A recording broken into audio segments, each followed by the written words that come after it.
How to see me? Just a cage of bones. There's nothing inside.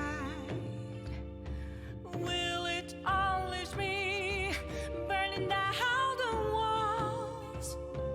Is there a way for me to break?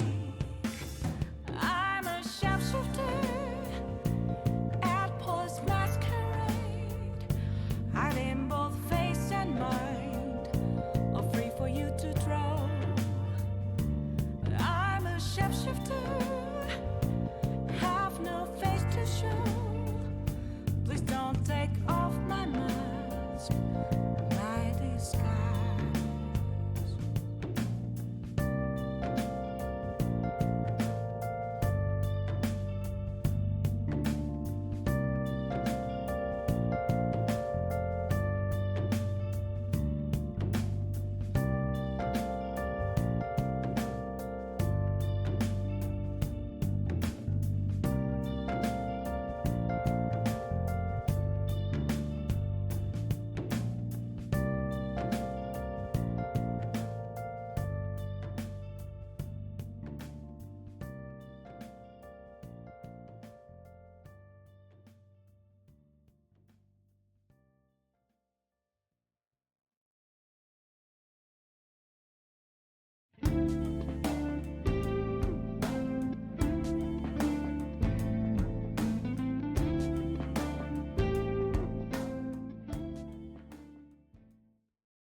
Hello, gamers.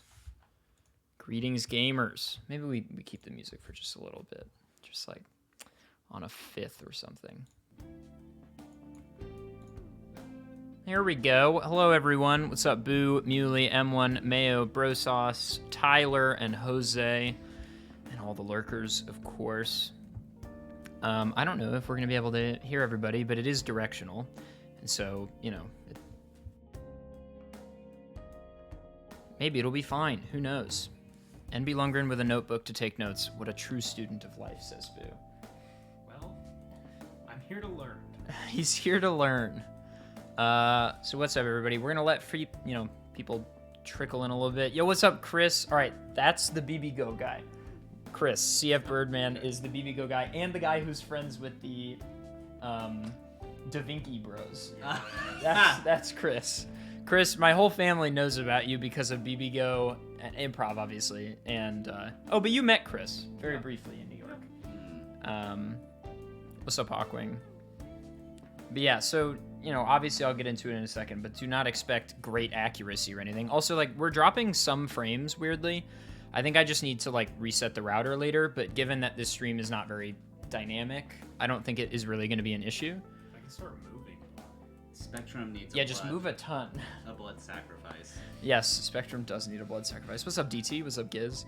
But yes, I think it'll be fine. So long as the audio is fine. Like, I assume the audio is not ever clipping, because when I drop frames, the audio never buffers, because it's on a separate channel, I think. The only other thing, gamers, is that obviously the music will be off once we start the dialogue. But,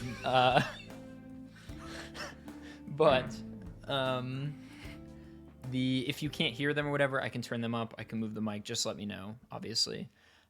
You're trying to figure out if you can move to Canada? Pog. What's up, Cyclo? All right, let's do it. Let's fade this out slower this time. Not much better. Sweet. All right. Okay, I don't know how this is gonna go. We're just gonna try it. All right, gamers. Let's get some taps. You know the drill. We're gonna start the thing, so get some taps in the chat, and we're gonna do this thing.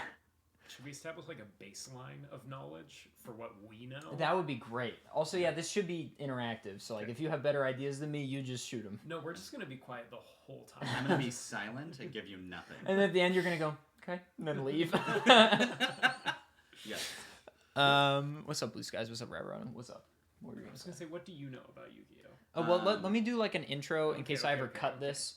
I'll cut it into a video. I'll do an intro really quick, and then I'll talk to you guys, and then we'll... Should you look at us or the camera? How does this work? I'm gonna look at you guys, Okay, so all right. but I'll be looking at chat every once in a while.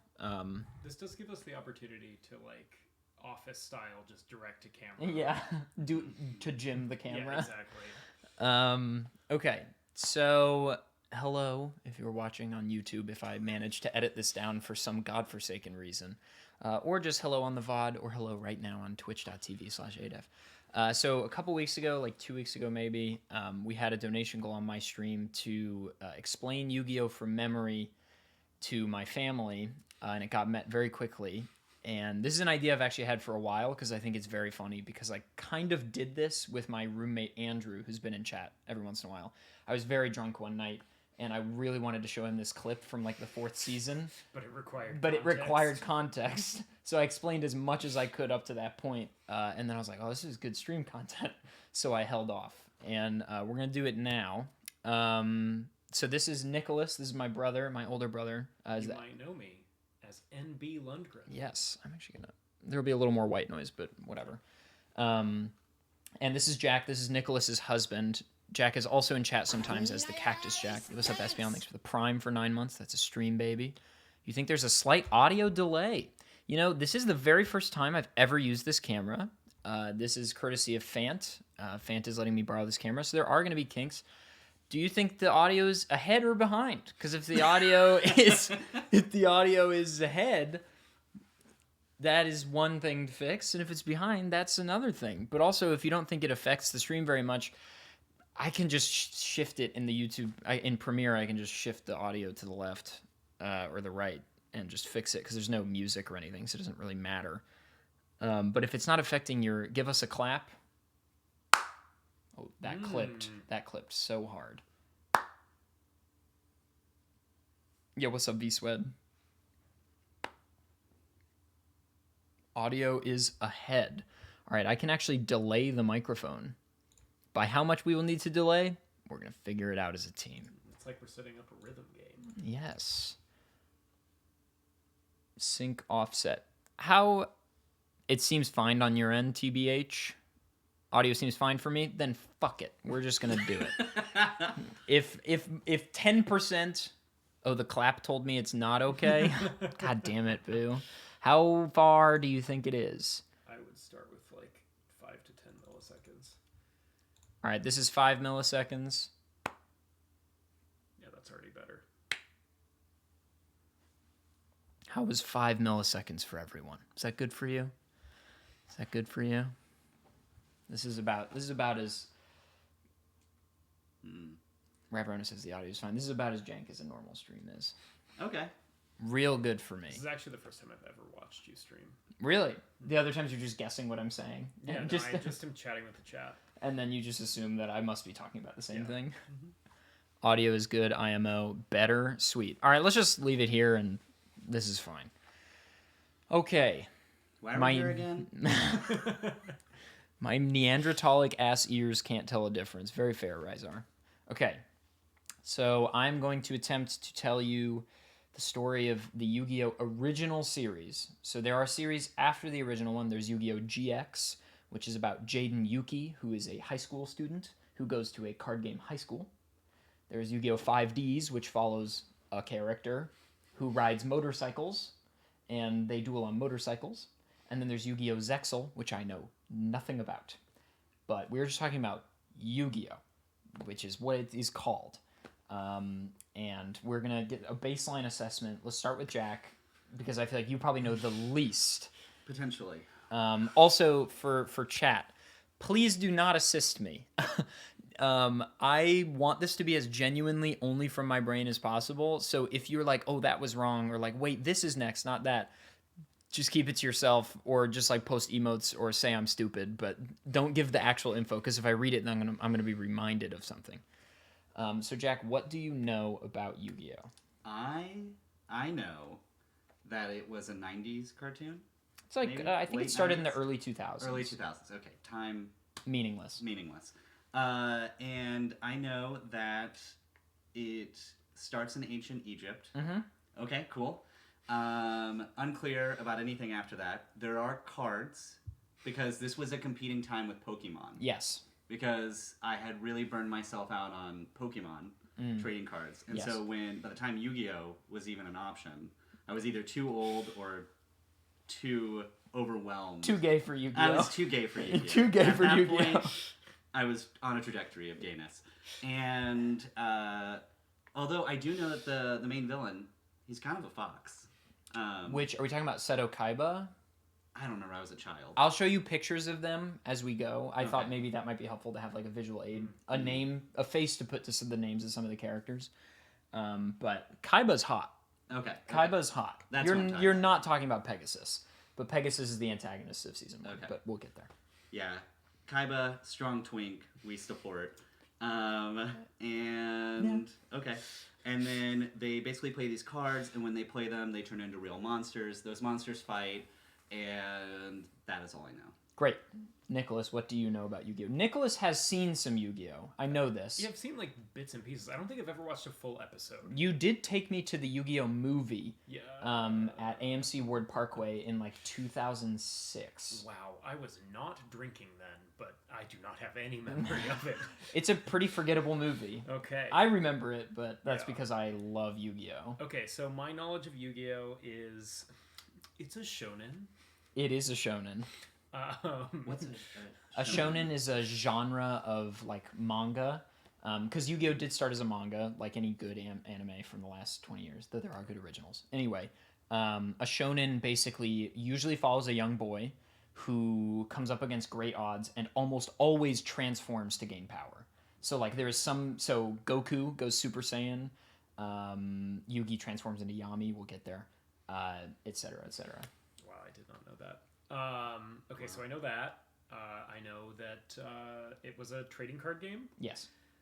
I don't know in which order the trading card game appeared, i.e. if it was always a tie-in, or if... I think it was first. always a tie-in. Okay. I'm pretty sure, Chris can correct me on that, but I'm pretty sure that it is concurrent. Okay, cool.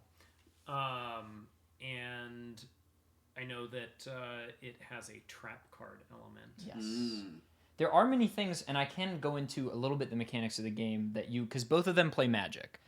Yeah. Naruto is a shonen as well. I almost said Shippuden, which is the... It also, like, shonen, like, the target audience is also, like, younger boys.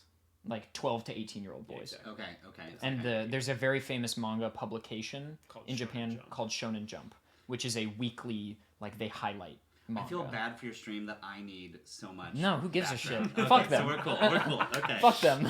This is for you. Thank you, everyone. Oh, we're learning. Yo, what's up, Arlena? What's going on? Well, my brother and my brother-in-law are about to get a PhD thesis on Yu-Gi-Oh. Yes. Chris says, as far as in the U.S., basically concurrent. Okay, cool. Cool. Thank you, Chris. The cards in the series are either magical or they enter into some type of digital realm where the monsters become real. Oh, we'll get there. Okay, cool. This you're leaning on. It's almost both. Yeah, okay, because they have like weird things they wear on their arms. The dual disc. Yeah, okay. We'll get there. And they place cards like this. Yes, they do place cards like this, and they say duel in the opening. Forgot about that. One time I rented Yu-Gi-Oh from, fun fact, Netflix, I don't know how young everyone is, Netflix used to be, they would mail you things instead of watching on a streaming service. That didn't exist. And so I would get Yu-Gi-Oh delivered, and we ordered the Spanish version on accident once. And Duelo. yeah, se le tombo, duelo. Slaps. Anyway, anyone else hear the J.G. Wentworth jingle after the Digimon theme? I don't. No. Okay. New donation incentive. Nicholas and Jack attempt to sing the The Digimon. theme. Digimon. Digital monsters, No, Digimon. No, this has got to be a goal. Okay. 5 gifted subs. And 5 gifted subs, and Nicholas and Jack will attempt to sing the Digimon theme I song. just realized I only know the first one. I only know the first line. I think I can get there. Oh, You think you know the whole thing? Absolutely not. No. Okay. But we'll get to that later. All right. Okay, so this is Yu-Gi-Oh at a glance. Okay. I would like my disclaimer to be: I will say things out of order. I will get characters' names wrong. I will misspeak the rules. I will forget about things. That's the whole point. It's from memory. I literally, all I looked up before this was last night. I just wanted to make sure I knew some of the arcs, but I did not go into any wiki pages. I did not watch any videos. So this is purely off the dome. Okay.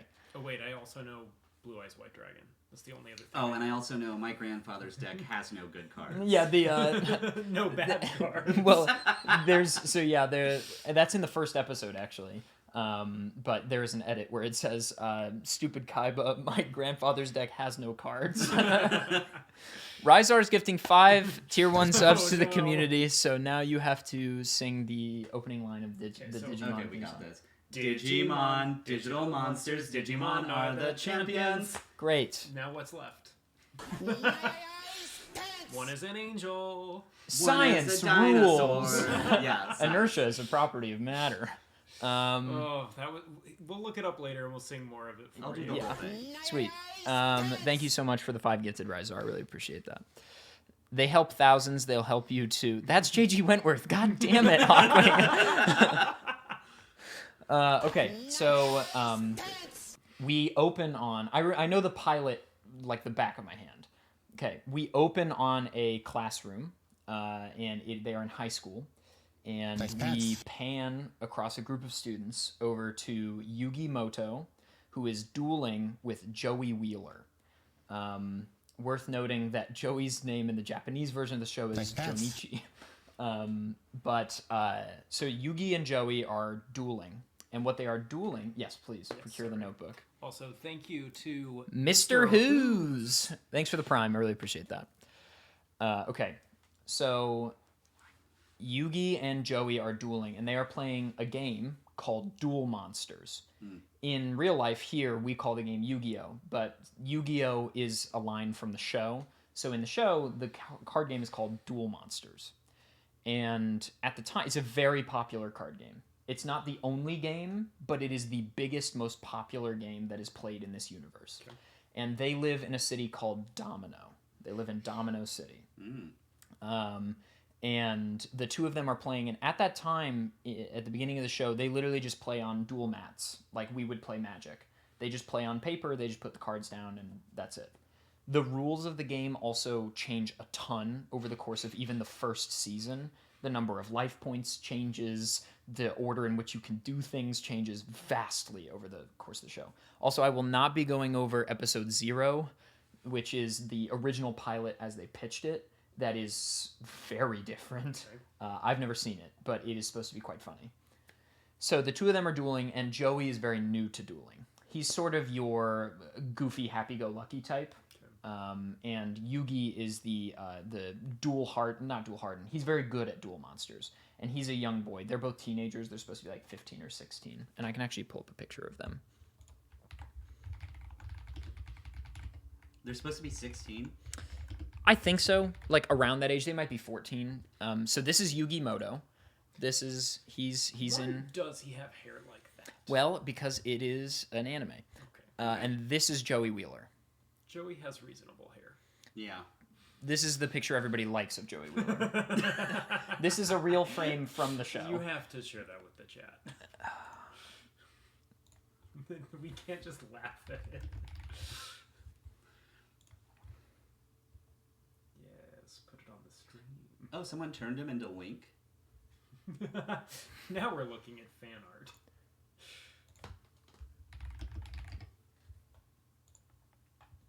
Oh Lord, we drop in frames. Oh Lord. So long as the audio is fine, I really don't care. This is the image everybody knows of Joey.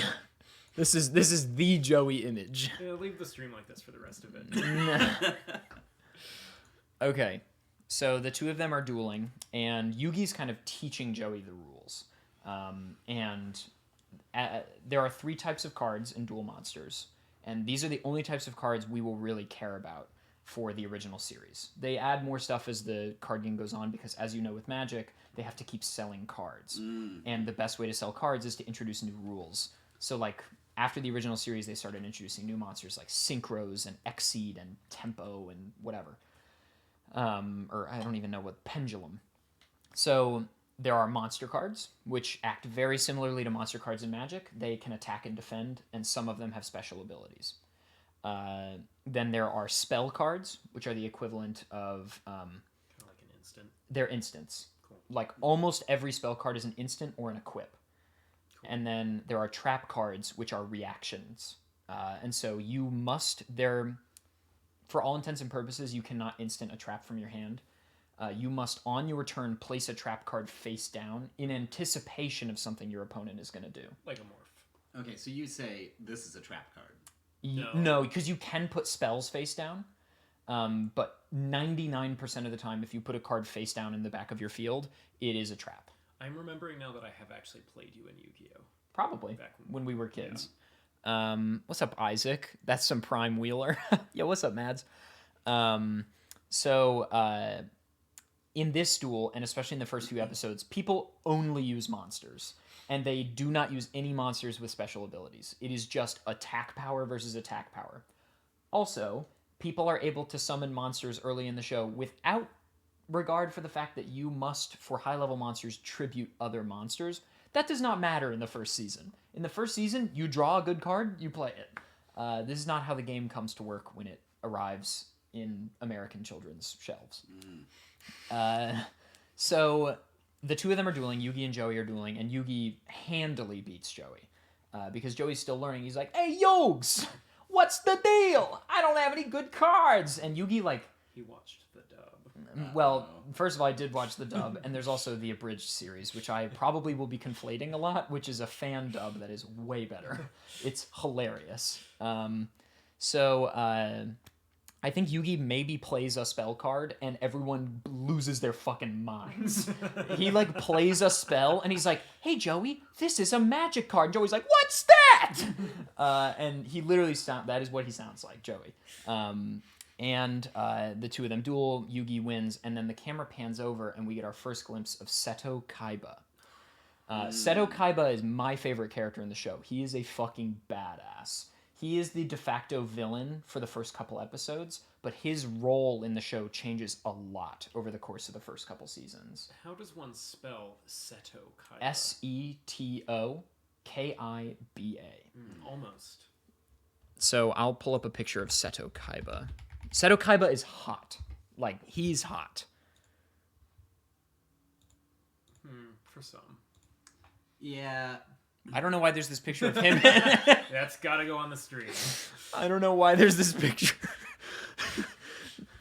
So someone was pitching something, which shall be revealed. in your Yeah, I don't moments. know why. I don't know why this exists, but I'm glad. This is on Google Images. It's Tom Felton. I think they're making a comparison of Draco Malfoy and Kaiba, which, like, is not unfounded, and you will see why. Okay. So they actually have a lot of parallels now that I'm thinking about it. Never mind. I accosted this person, but it's a pretty good comparison. Okay, so we pan over and we see Seto Kaiba, and he's wearing the same school uniform as them at this time, which is like this blue uniform that Yugi... Can I time out? Yeah. It feels worth noting to chat that was like the 5th image. It's not like we dug for yes, that. yes, that was at the top. Sorry. No, you're fine. Yugi and Joey will wear their school uniforms for the first, like, half of the first season. Maybe longer, actually. But Kaiba will quickly get a costume change. And eventually they drop out, right? 'Cause Yeah, they yeah. realize They just there's a play lot- dual. They Okay. just play dual monsters. Okay, cool. Because there's a lot of money in dual monsters because of Kaiba, and we'll get there. Don't go to school, kids. It's not Don't go to worth it. school. Play dual monsters. Okay, so Kaiba basically we go into his head for a second, and he's like, "These fucking idiots." He's like, "These idiots have no idea how dual monsters really works." And then he overhears Joey being like, "Hey, Yugs, your grandpa owns a game shop, right?" And Yugi's like, "Yeah, maybe he'll show us one of his super rare cards." And Kaiba's like, "Super rare cards? Could it be the one I've been looking for?" So they go after school, and they go to Yugi's grandpa's game shop. And this is where Yugi also lives, I believe. He lives, like, upstairs. And... I forgot a crucial piece of information. Sorry, this is actually genuinely crucial. The first episode is going to be the longest chunk. Okay. Yugi has been given... I can't remember where he gets this object, but his grandfather gives him a puzzle. I remember this. Like yes. a box puzzle. Yes. Yes. His grandfather gives him a box puzzle. You know, like instead of jigsaw puzzle pieces, it's like pieces that slot into each other, like three-dimensional objects. Yeah. I can't remember how he comes by it, but he gives it to Yugi to solve. And Yugi solves it, and this item is called the Millennium Puzzle. And it looks like an Egyptian artifact, and it has an Eye of Horus on the front, which you know what the Eye of Horus is. Yeah, it's like yeah. that swoopy eye. Totally. And it comes on a necklace, and Yugi wears this. Yugi begins to wear it, and it is gaudy as hell. And it's not the pyramid thing. It is the pyramid thing. It's the upside-down pyramid-looking thing. And he gets that not in Egypt. No. I believe his grandfather was in Egypt and bought it from a street vendor. Bought it. Okay. I think his grandfather bought it from a street vendor and brought it back for Yugi to solve. And the street vendor is very shady. Yes, that is absolutely what happens because that's how Bakura gets the Millennium Ring. Are we sure this isn't just the opening to Aladdin? One jump ahead of the bread line, one swing ahead of the sword. I don't steal anything I can't afford.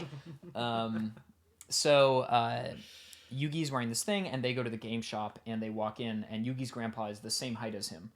But he has gray hair. It's Yugi's hair, but like gray and under a bandana. And Yugi's grandpa is I like, need a photo. okay, you will believe me when you see it. Have some water. Yeah, of course. Oh, I've seen him. Oh, What a he's cute kind of grapes. cute. He's really cute. He's very sweet as well. And he's also quite good at duel monsters. Okay. And that's how Yugi became good at duel monsters, because his grandfather taught him. Got it. So they arrive, and Joey says hi to Gramps. He calls him Gramps. And Yugi calls him Grandpa. It's Interesting. also worth noting that they are joined now by Taya Gardner and Tristan. What is Tristan's last name? Does anybody know Tristan's last name? Tristan... I genuinely don't know. But these are our 4 protagonists that we will be following for the rest of the show. So we have Yugi, Tristan Taylor. Thank you, Crust. Does anybody care? I care. I like Tristan. So we got Yugi Moto, Joey Wheeler. Those are our 2 like big main boys. Then we got Taya Gardner. Oh, I think we got a special. We gotta say hi to Mom. Hi, Mom. Hi. Nathan. Oh, is that Nate Orloff? Nate's getting a VIP badge. Nathan's getting a VIP badge real quick. All right. Wow. Royalty. True royalty. Okay, so Taya Gardner, who I'll pull up a picture of her for you guys. I don't know how to spell Gardner, but I know it's not traditional. This is Taya, and she does have the accent aigu on the E. Yeah, she means Oh, business. love it. I like Taya. She unfortunately gets thrown away like many female protagonists, where she's sort of just like run-of-the-mill. But she and Yugi do go on a date later. Hashtag girl boss. Hashtag girl boss. Oh, is this like a remaster or something? I've never seen that outfit. All Anyway. I know is for the chat, she's wearing a business bow tie. Yes, and this is Tristan Taylor. Tristan's a bit of daddy. Yeah, that's who Jax thought was cute. Yeah, probably. It's a shame because Look Tristan... at that one down there with the rocket launcher. Oh, this is when he becomes when he becomes bi? he we wish. No, he becomes his favorite card. We're not there yet. Okay. Okay. He becomes a card? Yes. Okay. We will get there. This is becoming more like Digimon. It's only for 1 episode. What? Okay. So, they go in the shop, and Joey asks to see the rare card, and Grandpa's like, I don't do this for everyone. And he opens the thing, and inside is Blue Eyes White Dragon. And Blue Eyes White Dragon is going to be a staple of the series. And this is a cool card. It has 3,000 attack points, which at the time was the highest of any card. No other card had a higher attack rating. What about the Egyptian one where there's 5 pieces? You talking about the Egyptian god? Oh, Exodia? Yeah. Exodia is in this episode. Okay, great. So, I like that, Boo. Blue Eyes White Dragon can't lose. Okay, so they see Blue Eyes White Dragon and they're like, wow. And Grandpa's like, yeah, this is an ultra rare. It's invaluable. And he closes it, and the kids leave. They go to, like, eat or something. But Kaiba's brain never leaves that moment. Kaiba's limo pulls up. And out steps Kaiba and 2 bodyguards. Or maybe just Kaiba alone at this I point. just have this image of the limo in the Window Licker music video where it just goes on for like 20 seconds. Yeah, it just keeps going. And he's been dropped off by like a butler, and everyone that works for him calls him Mr. Kaiba. And Mr. Kaiba steps out, and he comes into the shop, and he says, "Can it, old man? I know you have the rare card." And Grandpa's like, "It's not for sale." And Kaiba's like, "What about for this?" And he presents, I think, a binder of like 400 super rare cards. He's like, "I'll trade them for this." And then the Grandpa's like, "No." And he's like, "What about, I'll pay you all the money in the world for it." And the Grandpa's like, "No way." So Kaiba leaves disgruntled. This grandpa is a bad business owner. Yes, he should take this deal. But the card is valuable to him emotionally. And so Kaiba leaves disgruntled and gets in the car and it drives away. And I don't remember if anything in between happens, but eventually we pan to later that day. It's like dusk. It's not a pan. Yeah, well, the camera pans and then we cut Okay. to like dusk. And a new car pulls up in front of the game corner, I think it's called. I'm writing that down. And out steps two goons, like two of Kaiba's goons. Big, muscular dudes with sunglasses. Kaiba is also a student with YuGiOh. Yes, he is. So his name is Yugi. Just Right, Yugi. sorry. YuGiOh is what he says when he transforms. Ooh. So, which is kind of funny. He's saying his name plus a little bit. Are we still on the first episode? Yes. Okay. But again, I don't think we've gotten to the first commercial break. no, there have been like 5 commercial Okay. breaks already. On 4Kids Entertainment, please. There were tons of commercials. So these two goons go in, and at this point, it's pretty obvious that Kaiba has a lot of money. And the two goons rough up the grandpa, and they steal the card, and they kidnap him. Why not just take the card? Or they don't steal the card, that's what it is. This is the beginning of something ununderstandable. This is an incomprehensible rule that everyone just follows in Yu-Gi-Oh! Even true villains who would kill someone will follow this rule. You cannot just steal a card. You have to beat someone in a duel and win it. There is no reason for this, but even people who are like, "I'm going to kill you, but first I must beat you in a card game." There is like, I know it's the mode of the show. Like, this is how they let the show actually happen instead of it just being like a gangster drama. Do you bet the card at the top of the duel? Yes. Okay. Not every duel is like that. Some duels are like, let's duel and whoever loses dies.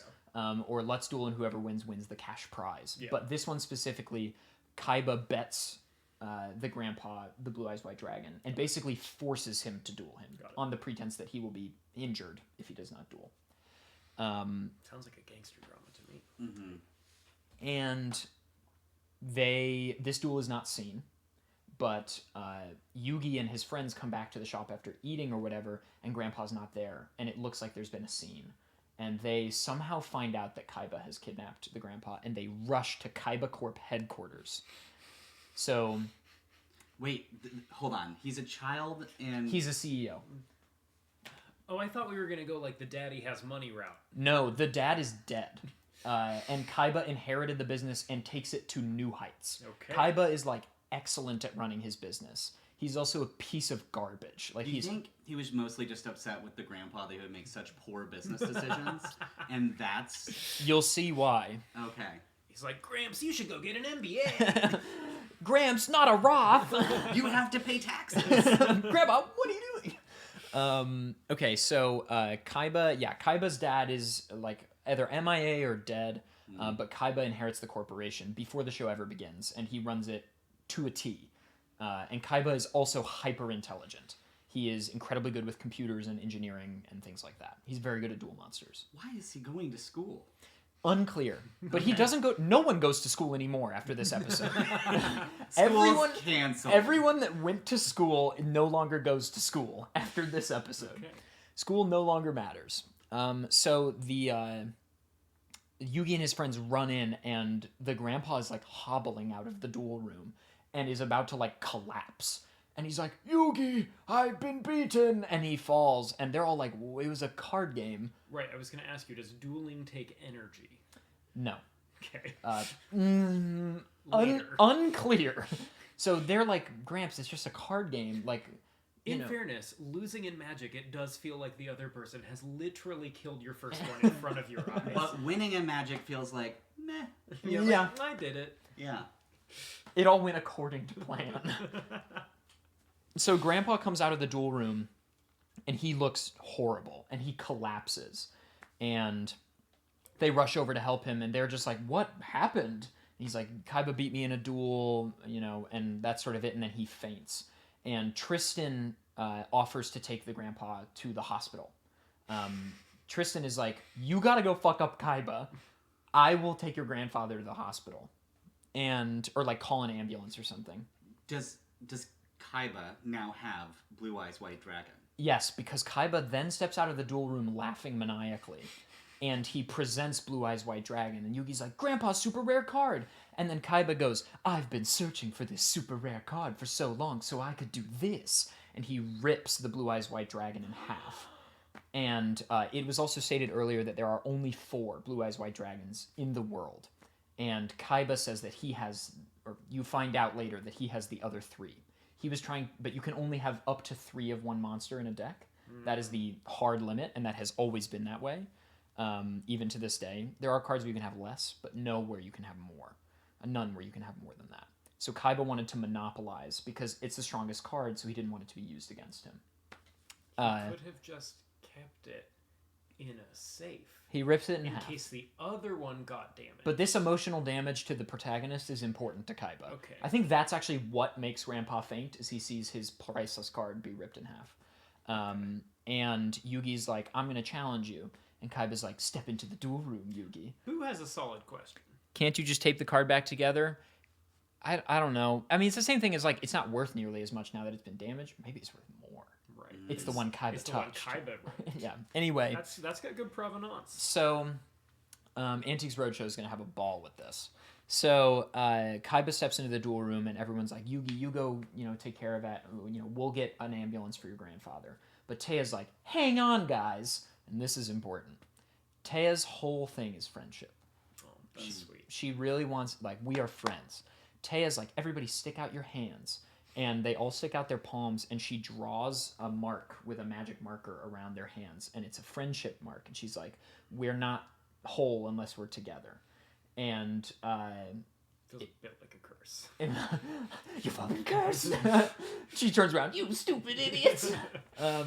And it, like, low-key glows later. Unclear. She doesn't have any latent magic or anything. The first couple's tattoo. Yes. Jesus Christ. Coined by Konami.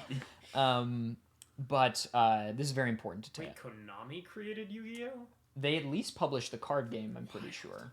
Okay. So yes, because I have a Konami card to play in tournaments. So you have to, like, buy a Konami license for $5. It's a one-time $5 fee, and you can enter tournaments. That's a scam. Yes, it is. And then you still have to pay the entrance fee for tournaments. But if you don't have your Konami card, you can't enter. But if When you do it, sign up go, more people... 8FO! So Yugi goes into the duel room, and it's a vast auditorium. It's not just playing on paper. And Kaiba says, "Welcome to my revolutionary duel link system." Wait, this is at Kaiba Corp? Yes, this is Okay. in Kaiba Corp. He has made this prototype. And there are, like, steps up into a pulpit that he and Kaiba both have to stand in on either ends of this big playing field. And when they step in it, it rises, and the playing mats that they are used to are now illuminated in front of them on, like, a tablet. And they, like, put it into the tablet. That's later when it becomes miniaturized. So right now you just put the cards on top of the Duel Link tablet, and it recognizes the authentic card, so you can't fake it. And then it creates a hologram of said card. First amiibo. Yes. Okay, quick question. I don't mean to get too hung up on Business Daddy Kaiba, but what did his company do before this? I think it is just a technology company. Like, they create technological infrastructure for the world. Because later Kaiba can, like, access any television or computer in the world. So I think the sort of insinuation is that he is in charge of, like, networking computers, televisions. And Michael Caine didn't tell him, like, this is too dangerous. You shouldn't do this. No. Okay. And there's no Minority Report. So they step in, and it takes Yugi some time to get adjusted, because this is what his grandfather was talking about. His grandfather was like, "I have no idea what happened in there," because the monsters are so lifelike. When you play, Big Shield Gardna, for example, Big Shield Gardna appears in front of you, and life-sized. And then when the monsters are destroyed, That is a bad name for a card. I just gotta be Big Shield Gardna slaps. So Can when we get that on the? yes, they do not use Big Shield Gardna in this. I believe the first monster played is by Yugi, and it's the Imp, One-Eyed Imp, I think is the name of the card. Magic is better. Yeah. That's Big Shield Gardna. Interesting. He looks like fighting anime. What is that one called? It's on the tip of my tongue. People scream. They get charged up. Dragon Ball Z. Dragon Ball Z. People scream. They get charged up. I hope everybody is enjoying this. I hope you two are enjoying this. It is very interesting. I'm learning a lot. Okay, so this duel takes place, and Kaiba is whooping Yugi. And Kaiba, over the course of this duel, keeps revealing that he has the other 3 Blue Eyes White Dragons. When he plays the first one, Yugi's like, hang on, there's only 4. And then Kaiba's like, I have another. And then Kaiba's like, I have another. So... How? Okay. Never. This is a dumb question. Okay. There are no dumb questions. Yes, Okay, there well, are. if it's dumb, I know the answer, and it's the narrative. But I'm literally like, okay, Yugi's deck is not good enough to face up to even 1 Blue Eyes White Dragon. It faces is 3. It's his grandfather's deck. Oh, that's right, because that's why he says the line. Yes, Yugi's grandpa gives Yugi his deck, and before he gets sent off to the hospital, he says to Yugi, believe in the heart of the cards. And this is a motif that will matter for the whole series, the original series. So Yugi is not doing great, and he's also bewildered by the fact that, like, when the monsters are destroyed, like, some kind of augmented reality system or something, like, blows air and creates explosions to, like, make it feel like the monster was really destroyed. Later, this will come to, like, it becomes ambiguous later in the show as to whether it's real explosions, because characters get physical dust marks and are hurt when their big monsters are destroyed. Right now, it's purely virtual. It's all holograms. And there's a lot of ambiguity that's just added for dramatic effect as we go on. But Yugi's losing, and he looks at his hand, and he has 2 of the pieces of Exodia. Okay. And he's like, these cards are worthless because they have no attack points. It's like 200 attack points and 200 defense points. He has like the left leg of the Forbidden One and the right arm of the Forbidden One. And you need all 5 pieces to summon Exodia. And if you amass all 5 pieces in your hand, they all instant to the field right away and you win immediately. It is the only card like this, and it is still playable today. There are deck searching or deck milling. There are deck milling decks that people run specifically for Exodia, where you play cards to gain life points, and then you play cards that lose life points to draw cards, and you just do that until... So you have to beat Exodia decks within like 10 turns, or you always lose. But they have low defense. Yeah. Anyway, this is S tier content. Tim said he'd be willing to watch YuGiOh with you. Let's go. That's a big couple victory. Anyone know what Pot of Greed does? Oh, we'll get there. So Yugi is doubtful that he can win. And he remembers his grandfather's words, believe in the heart of the cards. Oh, I totally forgot. Yugi has transformed. I was about to say, when does YuGiOh show up? So Yugi, basically the Millennium Puzzle starts to like shine and gyrate when this duel begins. And he transforms into a taller version of himself. Like literally exactly identical, but like 20% hotter, 50% older, and 100% taller. And this character's name is Yami, but we don't know that yet. And Yami... Does he still have Yugi's consciousness? Yes, the 2 of them live in the same brain. Okay. Can we get a big brain in the chat? ADEF Big Brain. So this is Yugi and Yami. So it's literally like puberty happened. Instantly, and then can be undone. Okay. Fascinating. I like whatever's floating next to them. Never And mind. It's that's fine. little Karibo. We'll get there. Okay. Or that's just Karibo. Oh my god, we're still in the first episode. It will accelerate so quickly after this. This is like the baseline.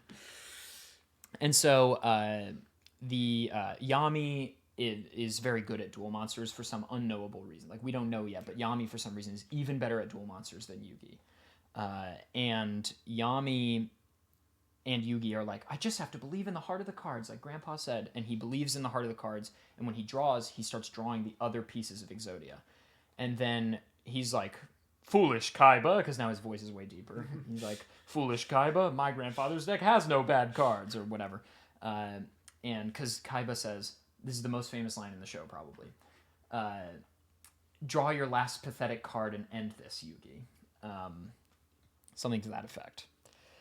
He wins by playing Exodia, and Kaiba goes, what? Exodia? No one's ever played that! He's like, you can't be! Nobody's ever successfully summoned him! And Exodia comes out, and Yami says, Exodia, obliterate. And a big flash of not real magic comes out of Exodia, and Kaiba's defeated. But Kaiba's troubles are not over. Because, first of all, Joey also, after the grandpa's taken care of, Joey runs in to watch the duel from the stands and is, like, blown away. First of all, he's like, why is Yugi tall? Second of all, he's like, wow, Yugi's whipping Kaiba's ass with this new card. So everybody can see that... Everyone sees. Everyone knows now that, like, there's a taller boy inside of Yugi. But it's never really... Nobody asks any questions about it for a while. So, Yami beats Kaiba, and then the first piece of, like, real, actual, genuine magic happens in this moment. The Millennium Puzzle, that's magic too. Is not okay. Yami says, does he say Mind Shatter?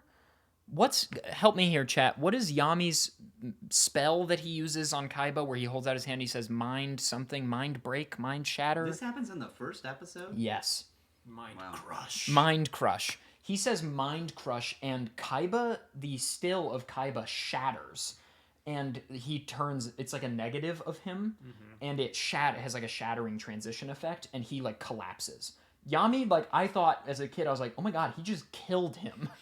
The protagonist just killed Kaiba. But evidently it's like, you're supposed to awaken. Like, stop being a piece of shit. Awaken. Oh, so you've gone into their palace in Persona and you fixed them? Yes. Okay, great. Wait, so Kaiba's woke now? Basically. Okay, cool. But Kaiba now, literally after this moment, we have set off the trajectory of all Kaiba will care about for the rest of the show. I need to beat Yugi in a duel. Nothing else in the world matters to Kaiba anymore. That doesn't sound like he was fixed. It sounds like he was broken. Yeah, I don't know. Mind Crush is only relevant in the first season, and even then, relevant is a strong word. Okay. But yeah, Kaiba's motivation from now till the end of time is beat Yugi in a duel. That's it. So, also, I think the beautiful thing that we can do here is after we finish this, sometime this week, let's watch the newest YuGiOh movie, because A, it's actually really good, and B, it came out a decade after the original series ended, but it picks up right where the original series ended, and it rocks. YuGiOh Dark Side of Dimension, it's called. Okay, so the USA version of the show just has Kaiba ignoring everything magical in the series. Yeah, also the USA, the 4Kids dub of the show, edits out every gun any character ever holds, and they do this. They're like, stop there! This is the end of the first episode. Yugi has beaten Kaiba. What's the closing theme? They just replay the opening theme, which is ba-na-na, ba-na, da-na, da-na. Anyway, credits roll. Basically, the characters are reunited. No, I like Ethereal Espion says, it's over! We did it! The ugly one!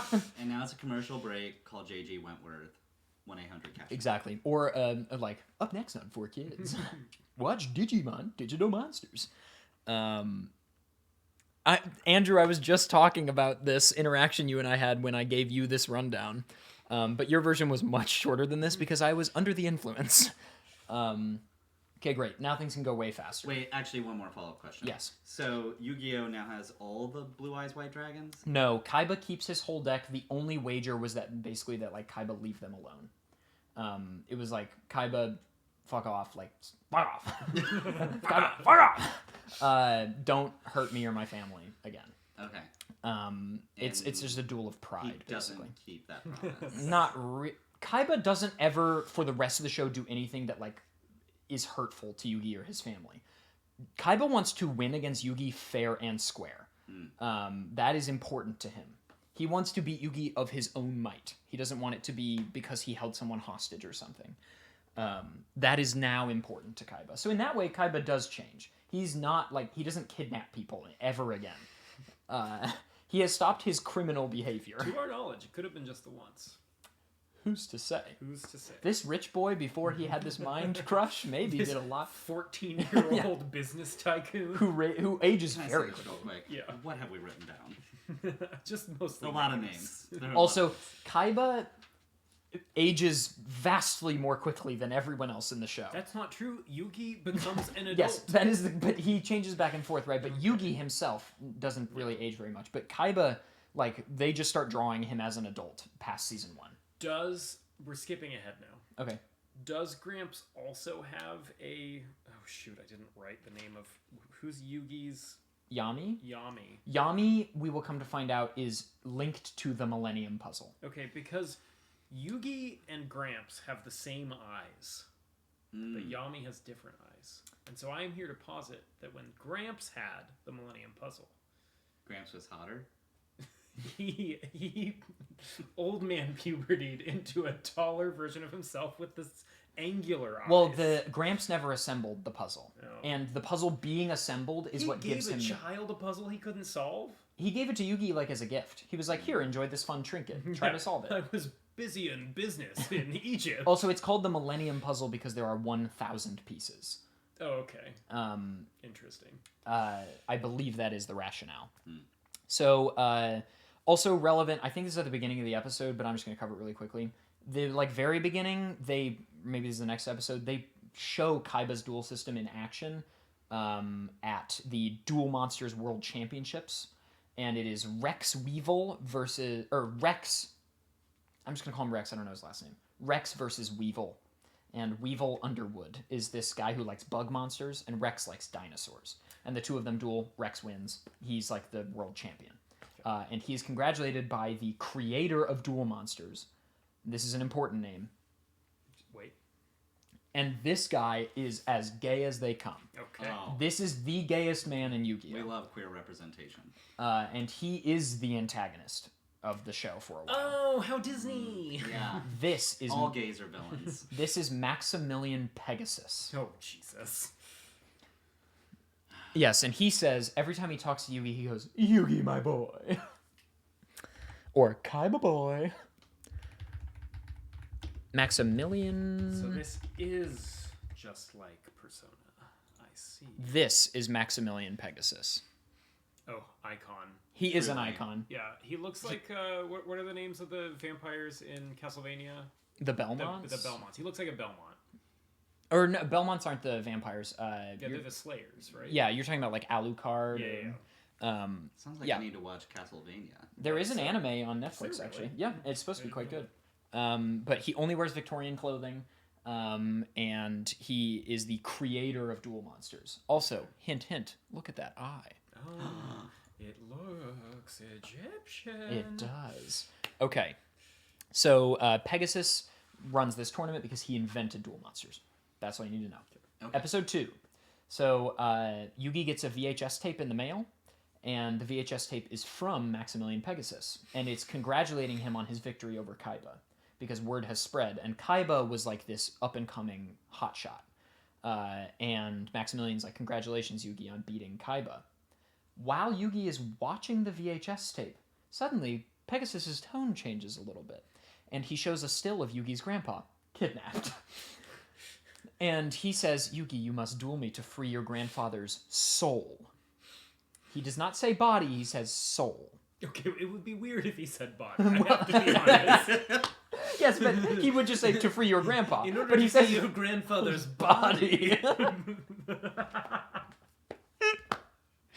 Okay, so Pegasus and Yugi is now sucked into the television, and this is via the Millennium Eye. Pegasus reveals that he has this object implanted in his Revealed left. gaily. Yes, he like shows it, a Millennium object. Now, this is where we are introduced to our second, and Yugi thought the Millennium Puzzle was the only magical artifact. It is now revealed that there are at least 2. These are the Millennium items. So the Millennium Eye is Pegasus's Millennium item. And this is the only time it is used to suck someone into a television. Or steal a soul, for that matter. Actually, it's used for that one more time. But Pegasus and Yugi then duel within the television. But Pegasus explains that Yugi must beat him in like under 5 minutes. He's like, you have, or maybe it's 10. You have 10 minutes with which to beat me. And they're in this sort of like dark realm where they duel. It's a very cool episode. And the two... Step 2? The Zep 2. Okay. The first episode that I explained might actually be over 2 episodes, and this might be Ep 3. But regardless, we're in the first 5. I like that we're saying Ep. Yes, we're big Ep fans over here. I need Oh, a we are better not banana. Ep fans, actually, now that I think about it. He's canceled. And dead. Anyway, so... The ultimate cancellation. you can only be... That's final. Literally dead, buried, mourned. Not mourned. So, So episode 3. So they duel inside the VHS, and Yugi does win, but not They in... duel inside the VHS. Yugi wins, but not in time. He's too slow. That's kind of him to let him finish. Yeah. Well, he loses by like a second. Okay. It's very down to the wire. The thing that keeps happening in the duel, though, is Pegasus keeps saying, like, oh, don't play that card when Yugi's about to play something. And Yugi figures out that the real power Is that he can of the see Millennium through the Eye is cards. that I he can remember see this the now. cards that you're holding. Mm-hmm. So Pegasus literally just knows what you have.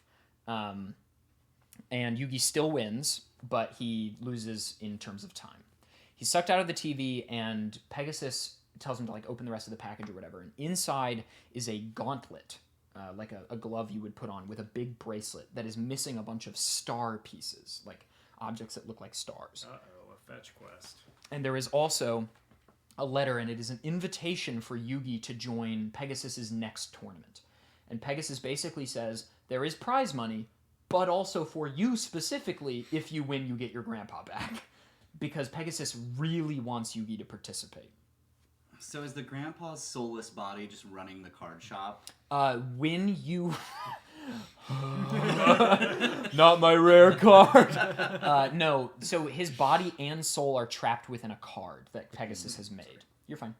And so Yugi basically ships off, and he and his friends get on this like cruise ship to sail to an island that Pegasus owns, where the tournament is being held over the course of a couple weeks.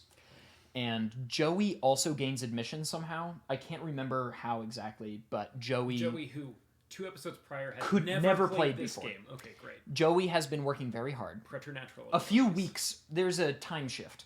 A few weeks pass, or months or something, Yeah, before they that's go all it to the takes. tournament. Yeah. But Joey's been training, and he somehow gets access to the tournament. I really can't remember how. But he wants it for the prize money, because his sister, Serenity, is very sick. She has some rare disease, and he wants to save her life. And so the prize money is very important to Joey. So they go, and we are now in the first official arc of the show. Before, that was all just set up. Now we're in Duelist Kingdom. So Duelist Kingdom is the name of this tournament that Pegasus is running. It's on an island. Yes. En route, Joey gets in an altercation with Yugi. And Yugi... Oh, no. Okay. Joey and Tristan are, like, screwing with Yugi, I think. And I might be conflating time again, but really, who cares? This is a character bonding moment for Joey and Yugi. Joey is, like, bullying him and throws some pieces of the Millennium Puzzle in the ocean. But then he's like, I feel really bad about that. And he jumps in the ocean and retrieves them and gets back on the boat. So they float. Evidently, I guess. Good to know. He jumps in, he's like, I'm really sorry, Yugi. Like, it was in the fit of rage, whatever. I can't remember why this happens, but that happens. It's a big bonding moment for them. But then, on the ship at night, Weevil Underwood, number 2 duelist in the world, Big fan of who Buck. looks like a creep. I mean, classic creep name. Apologies to all Weevils in the chat. No, this guy rules. Sorry, I have to dispute. He talks like this. Yeah, I love him. So that's Weevil Underwood and Rex Raptor. This is Rex Raptor who won. That's a creep. Yeah. The two of them, for some reason, become friends because the show creators do not know what to do with them, but they really want them to be around for the whole show. So these two just start hanging This guy smokes a lot of weed, and Weevil's really into NFTs. Weevil loves NFTs. You can't steal my You have to monkeys. share. I'll wager my 2 apes. Also, here's a glimpse at the gauntlet. Yeah, Okay. it's a cool glove. Oh, they all get a gauntlet. Any entrant gets a gauntlet, and you'll see why. It's the mechanic of the tournament. So, en route on the ship overnight, on the last night of the cruise or whatever, Weevil approaches Yugi, and Yugi's like, "Oh my God, it's Weevil Underwood!" And he starts, "Yo, what's up, Kyle? Thanks for the 6 9 bits." Yugi's like, "Oh my God, it's Weevil Underwood! Like, what an incredible duelist!" He starts fanboying a little bit, and Weevil's like, "You're the one that beat Kaiba, right?" And Yugi's like, "Yeah." And he's like, "Do you mind if I take a look at your deck?" And Yugi's like, "Oh, sure." And he hands Weevil his deck, and Weevil takes out the 5 pieces of Exodia and throws them in the ocean. But I thought you couldn't take the cards. Maybe this is where Joey dives in. I think this might be where Joey dives into the ocean. This is the redemption. Okay.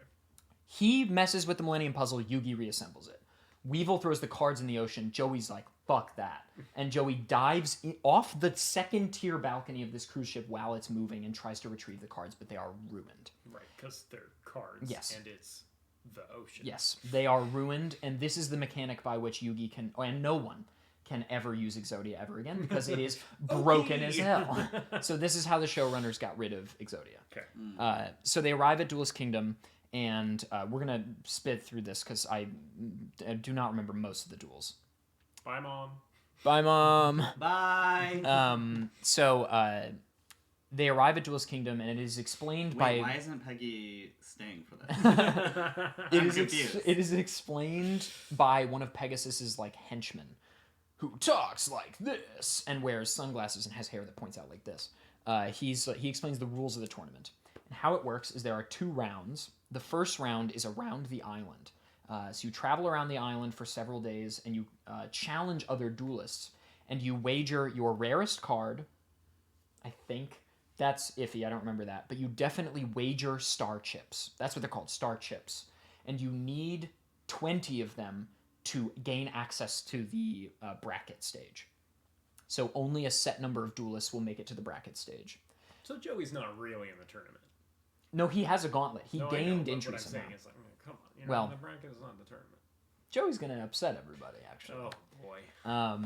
So a big arc for Joey actually is learning to duel without Yugi sidelining for him. Because for a while, Yugi will shout advice to Joey, and then eventually a bunch of characters are like, Joey, you are like, this is cheating.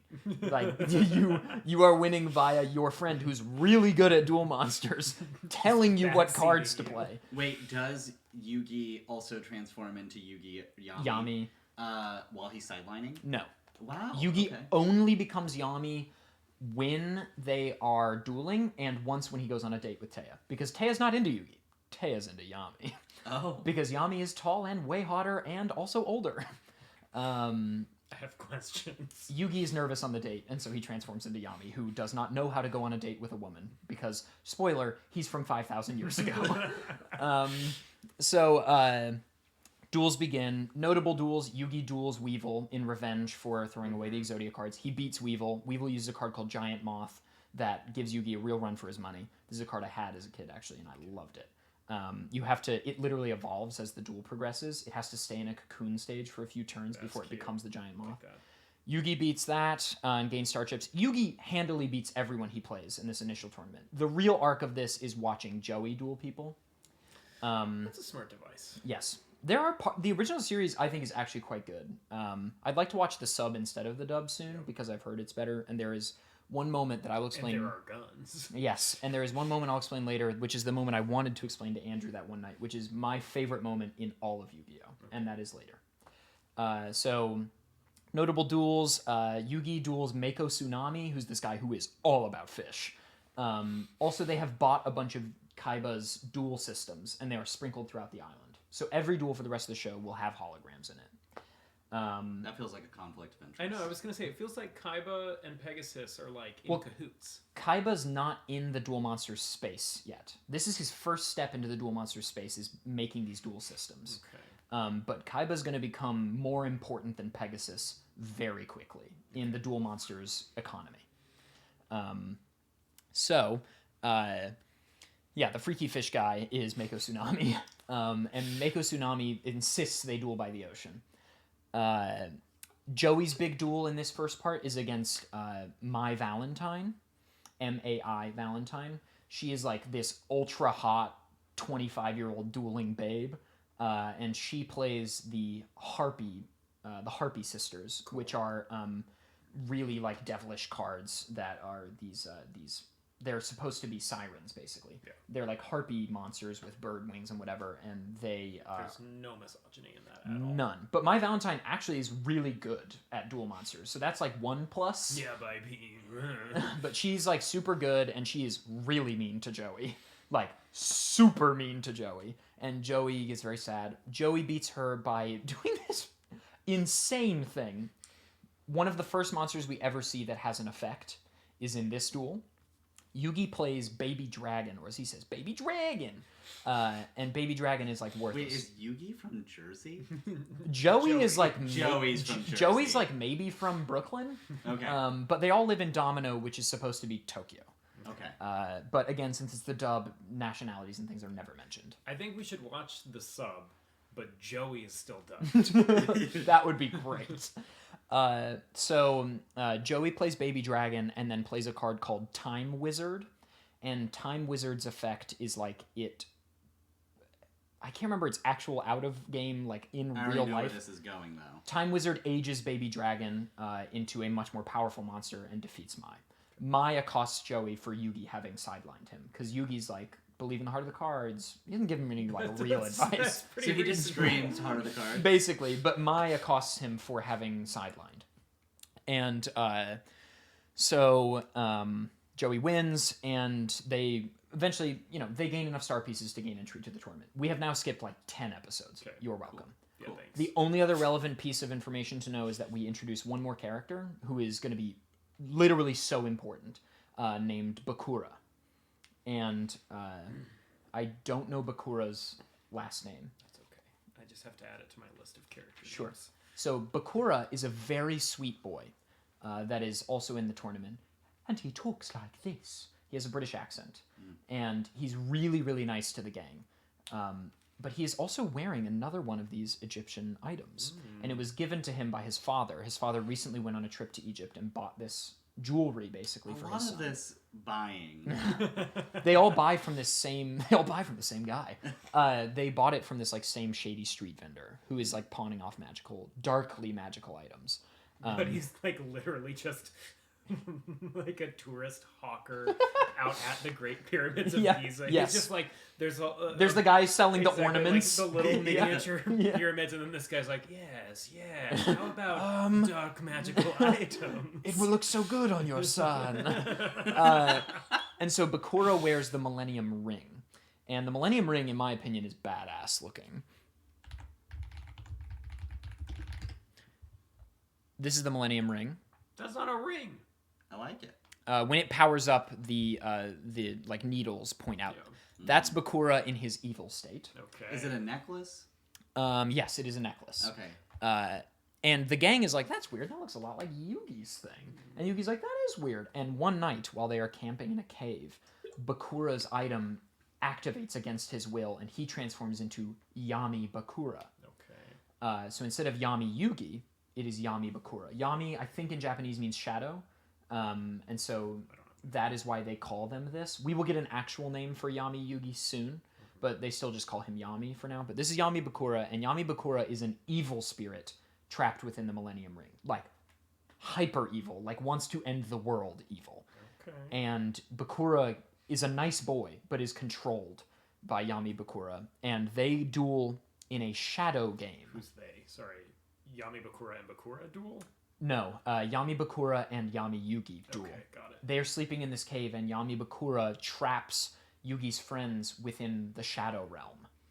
The Shadow Realm is a realm adjacent to the real world. Is Grandpa still a card? Yes. Okay. Oh, he's a card. Is Grandpa still an NFT? You can't fund my grandpa! Well, actually, that's the whole point. He's an NFT. So Yami Bakura drags them into the Shadow Realm, and the Shadow Realm is a realm adjacent to the real world, and it is another dimension. and it is takes place in like Egyptian lore in this universe, because though Japan doesn't really exist, Egypt does, and they basically are dueling for his friends' souls. He's like, I'm gonna kill your friends if you lose. But his friends become cards. This is the only time this happens. This is when Tristan gets his glow up. Okay. All of his friends become their favorite card. So Tristan becomes, yo, what's up, Tiki? Tiki's a Mega Man X speedrunner. Oh, nice. Great dude. He's a nice guy. No, it was Jack's wave was very funny. So Tristan becomes, what's the name of the card, guys? Is it Commando? Something Commando? I can't remember what it's called. You can help me on this. Also, we have dropped 16,000 frames. Cyber Commando. No, it's not Cyber Commando, because Cyber Commando... Yeah, no, it is Cyber Commando. Have we been doing this for an hour? Yes. So, well, the first 20 minutes was like trying to fix that audio issue. It was like 5 minutes. I was thinking of Cyber Stein just then. Okay, so Tristan becomes Cyber Commando. Taya becomes Who Cares. Her card is like literally worthless. It's like Faith. It's like a mage or something. What a dumb girl with emotions. Her character literally has 500 attack points. Like, it dies in the first turn. Joey's card is the most useful. He becomes Flame Swordsman. Flame Swordsman is our first fusion monster. I remember this. Fusion monsters are summoned by using a card called Polymerization, which in chemistry means to combine by 5 like polymers. Polymerization is a spell card, and you can combine a monster from your hand and a monster on the field, 2 monsters in your hand, multiple monsters in your hand. But you have a fusion deck, which is separate from your main deck. You don't draw from it. It just houses your fusion monsters. More money. Yes, exactly. Fusion monsters, the show has been going for like a couple months now, and they introduce fusion monsters to make more money. Fusion monsters require specific monsters to be summoned. You can't just use anything. Flame Swordsman, I can't remember what the ingredients are. Magician of Faith is what Taya becomes. Thank you, Yugarasu. This is an hour of your life you will never get back. In Japanese, it's literally just YuGiOh or Fusion. Why isn't this a hot tub? Oh my god, Kyle. Why isn't this a hot tub? I could be hot tubbing this whole time. It's too cold outside. Part 2 can be a hot tub. Okay, so we can try GX, but wowie, I don't remember very much. We're still in the first season. Yeah, but like truly, shit is gonna happen like this now. Okay. I also remember way less about everything else. The stuff I remember the most is the beginning. So they duel in this shadow realm, and when his friends are destroyed, they don't die. They just like go to the graveyard and can be resummoned or whatever with special cards. But the insinuation is that if he loses, they die. Yugi wins, of course. He always does. Literally, like, he does not lose in the whole show, basically. Spoiler. So Yami Bakura is vanquished temporarily, and Bakura's like, I'm so sorry. I don't know what came over me. Continues to wear the item. So they make it to the bracket stage, and in the bracket stage, I don't remember really the ins and outs of this, but right before the bracket stage, Kaiba snuck onto the island via his private boat, and he introduces his new duel system to Joey. Joey and Kaiba duel because Kaiba wants a rematch with Yugi, but Joey's like, no way, I gotta stand up for the Gramps too!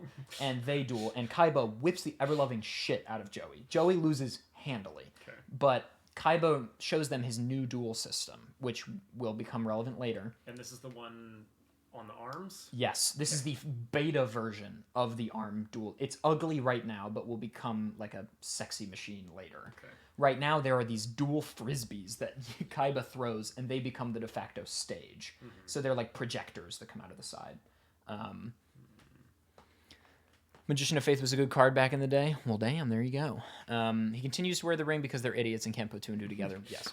Yami does lose it. Yeah, I think he loses like once or something. Yeah, they use like weird Beyblades to set up the stage. Anyway, Kaiba wins. Kaiba tries to hack into the Pegasus. I don't know. It's a different 90s anime.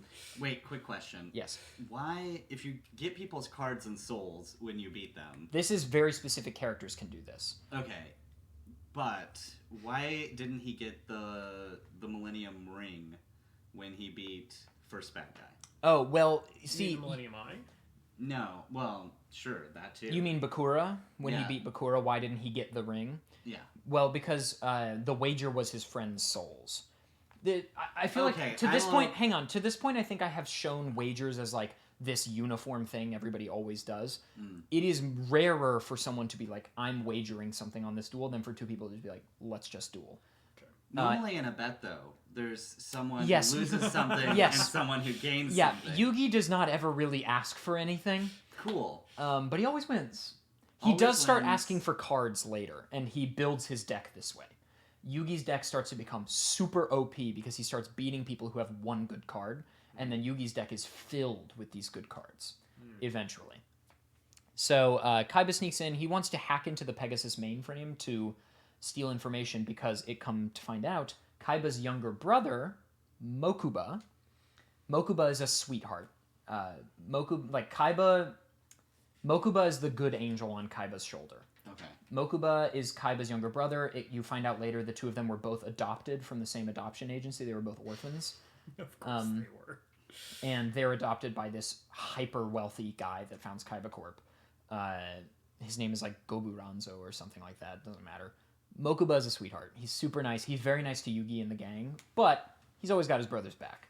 So like if something's going wrong, he's going to side with Kaiba. Mokuba has also been stolen by Pegasus, the same way that the grandpa was, to try to get Kaiba to come. Okay. So that So then Pegasus... why did Kaiba have to sneak on I to the island? do not remember. Okay. I think it's because he wants to go stealthily so he can hack into the mainframe and bypass the whole dueling thing and just get to Pegasus. Got it. Pegasus is turning everyone into NFTs against their will. Yes, he's basically a Twitter personality. Okay. So Kaiba fails in this and just makes it to the duel, like the castle where Pegasus is hiding, like on his own. We're now in the bracket stage. I don't really remember who duels whom. I know Kaiba and Pegasus definitely duel. Yugi and Pegasus duel. Yugi like duels Joey, I think, as well in the semifinal, and it's like a big climactic moment where Joey almost wins, but Yugi beats him, and Joey comes. Oh, we never understood why he needs money for his sister. His sister's sick. His sister. I mean, I figured, but yeah. She's in the hospital. So she doesn't make She needs a rare surgery. Well, no, Yugi gives the prize money away. Yes. Obviously. Wow. Yugi first gives Grandpa Joey. can't run a business, and Yugi isn't good with money. No. That's what I'm hearing here. They literally one of the seasons, the whole arc is they don't have enough money to get back home, so they have to enter a tournament. Yugi gives Joey a card, or maybe he gets it from Kaiba, I can't remember, but Joey gets his new staple card, which is Red Eyes Black Dragon, which is slightly less powerful than Blue Eyes White Dragon, but sort of more maneuverable. Racist. But Red Eyes Black Dragon like has some more playability in like certain spell cards.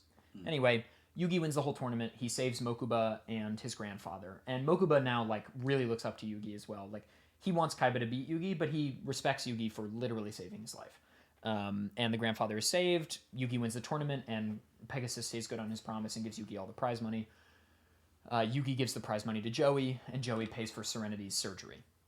But that's not the end of Serenity's troubles. The whole time, Joey just keeps saying he needs to like save his sisters. I remember Joey and Serenity were in a car crash with their parents, and their parents are killed, and Serenity is blinded.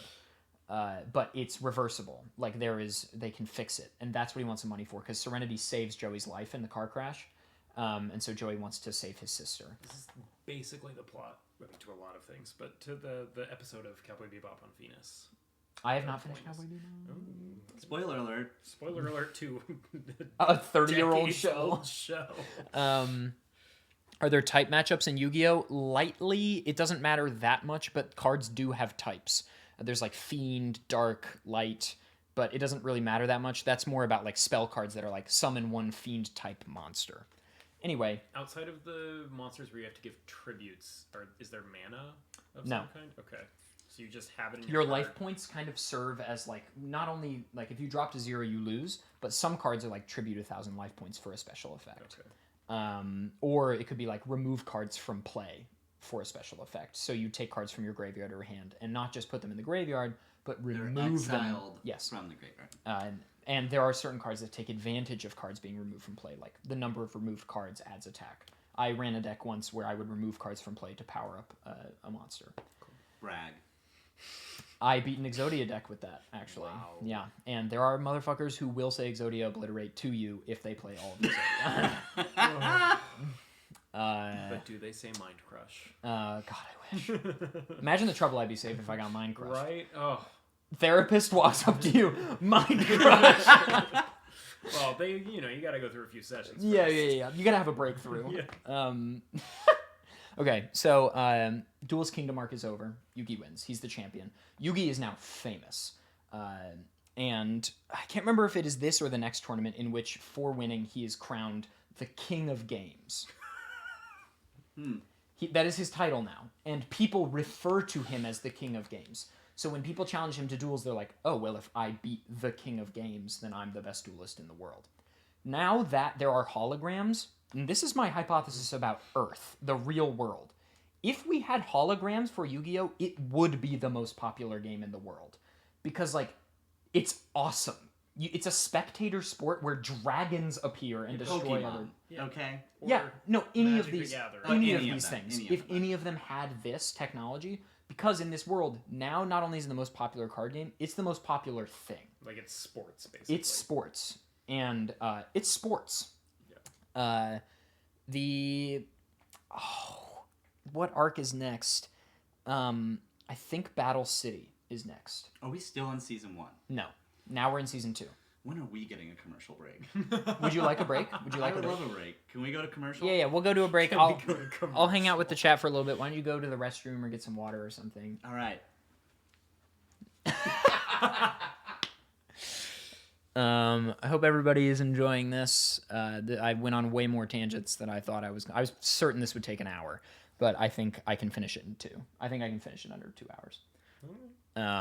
Get this man a cocktail. Oh, we could get Jack a cocktail. Jack is not drinking. Oh yeah, It's dry January. Dry January. We're trying to watch our alcohol intake this month because we drank a lot in the month of December. Yeah, the holidays. A time Yes. A time of much merriment and much anguish. of the holidays. The holidays. What's up, Cosmic? I'm doing great. Hey, thanks. Your family is so cool. Yeah, okay. Thank you.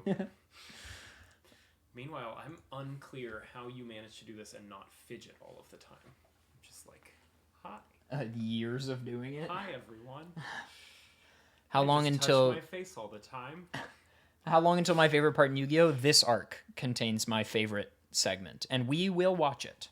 We will watch it together. Okay. Because Elders react.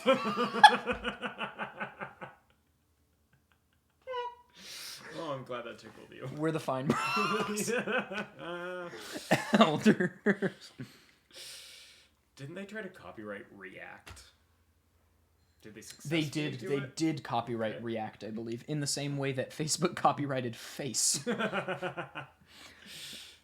Cosmic, I don't remember the Pegasus duel well at all, unfortunately. I do remember it being a really climactic. I mean, it is the season ender, Yeah. and it spans 2 episodes. So it is very cool, but I can't remember. Is the battle with the Labyrinth twins in Battle Kingdom? It doesn't matter, but there are these 2 weirdos who talk in sync that introduce double dueling, where Yugi and Joey duel simultaneously against these 2 guys. This is never done again. Oh, okay. And they also make up tons of rules. And Yugi and Joey win by, like, the skin of their teeth because they're like, this is so many rules being introduced all at once. Also, people threatening Yugi's life, the number in the first season is, like, 2, which you think is really high.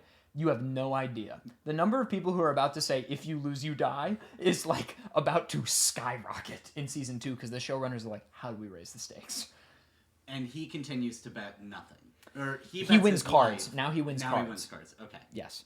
I think Yami does, like, mind crush some more people. Sorry. Para and Docs. Yes, that's are their names. That's their Jesus names. Para and Docs. Okay. So, the next arc is Duelist Kingdom. This is Kaiba's tournament. Or, pardon me, Duelist City, I think it's called. Yeah, Battle City. Battle City. Sure. Battle City is the best arc of the show, no question. Battle City's awesome. This is also where the rules become concrete. They finally line up with the rules of the actual game in the real world, and now, for the most part, people will follow those rules. Except for Para and Docs. Yes.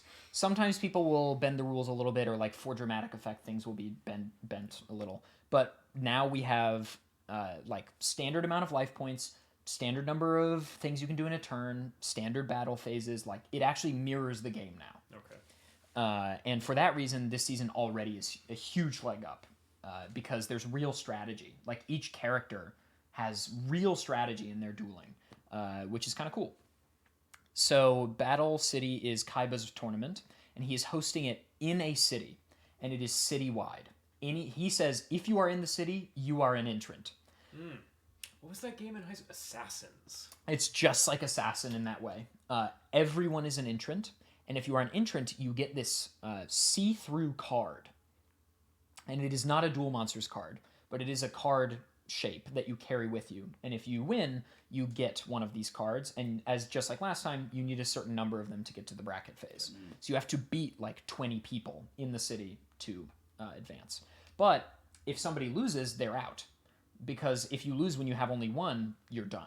Or if you lose when you wager more than one, you can wager as many as you want. So like if somebody has 10, they can wager them all. This is cool. This is the same thing with star chips, actually. You could wager more than one. So there's one where Yugi wagers all his star chips. Or Joey does, and he gets into the bracket stage by the skin of his teeth. So Battle City rocks. Also, at some point here, Yugi goes on his date with Taya. That might be after this, I don't know, but it's an awkward date that ends in a lot of exposition. It was like, don't break the friendship circle. They literally go bowling. And then they go to a museum to find out more about Yami. Because there's an Egyptian exhibit. And she's like, interesting.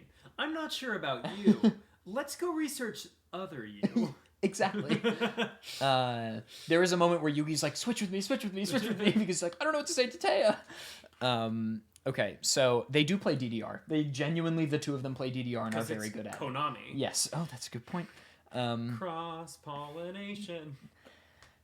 So Battle City is awesome. There are tons of cool duels. This is also the season where we are introduced to the 3 most powerful cards in Duel Monsters, called the Egyptian God cards. There is only one of each, and Pegasus did not print these cards. They are like magically created. Yeah, they like have runes on, or like hieroglyphics. Yeah, they are like rooted in history. And We notably, never go to Egypt, do we? we do. There is an arc called it's like They Return to Egypt or something like that. That's what they call it. It's something like that. I think it might be called Return to Egypt. So anyway, Battle City is so good. Joey duels. This actually might be where Joey gets Red Eyes Black Dragon, actually, now that I'm thinking about it. There is this duel against the... Oh, what are they called? The something brothers. The Esper brothers. There's a duel against this one guy who is really weird, and his brothers are really weird. And they find out that he's definitely cheating. Through the course of the duel, Yugi's like, there's no way that he's able to predict all my moves like this. And they use a card called Jinzo, which looks... The design of Jinzo is so cool. This is Jinzo. Yeah, that's cool. Oh, that's cool. And Jinzo... Very, like Pinhead, Hellraiser, Yeah, exactly. Cenobite vibes. So the Esper brothers, I think that's what they're called. They claim to be psychic. Well, at first you just think it's the one guy, and he claims to be psychic, and that's how he knows what cards Yugi has. But Joey and the others find out that all his little brothers are on the rooftop behind Yugi with binoculars, and they're spying on him on a walkie-talkie into his ear and telling him what cards he has. Seems just as valid as having a Millennium eyepiece. Yes, I well, agree. Pegasus does not really duel much more in the Okay. show. He now just prints cards. Also, like, Pegasus becomes good, I guess. He doesn't really do anything malicious for the rest of the show. We have a new villain coming, and that villain's name is Merrick.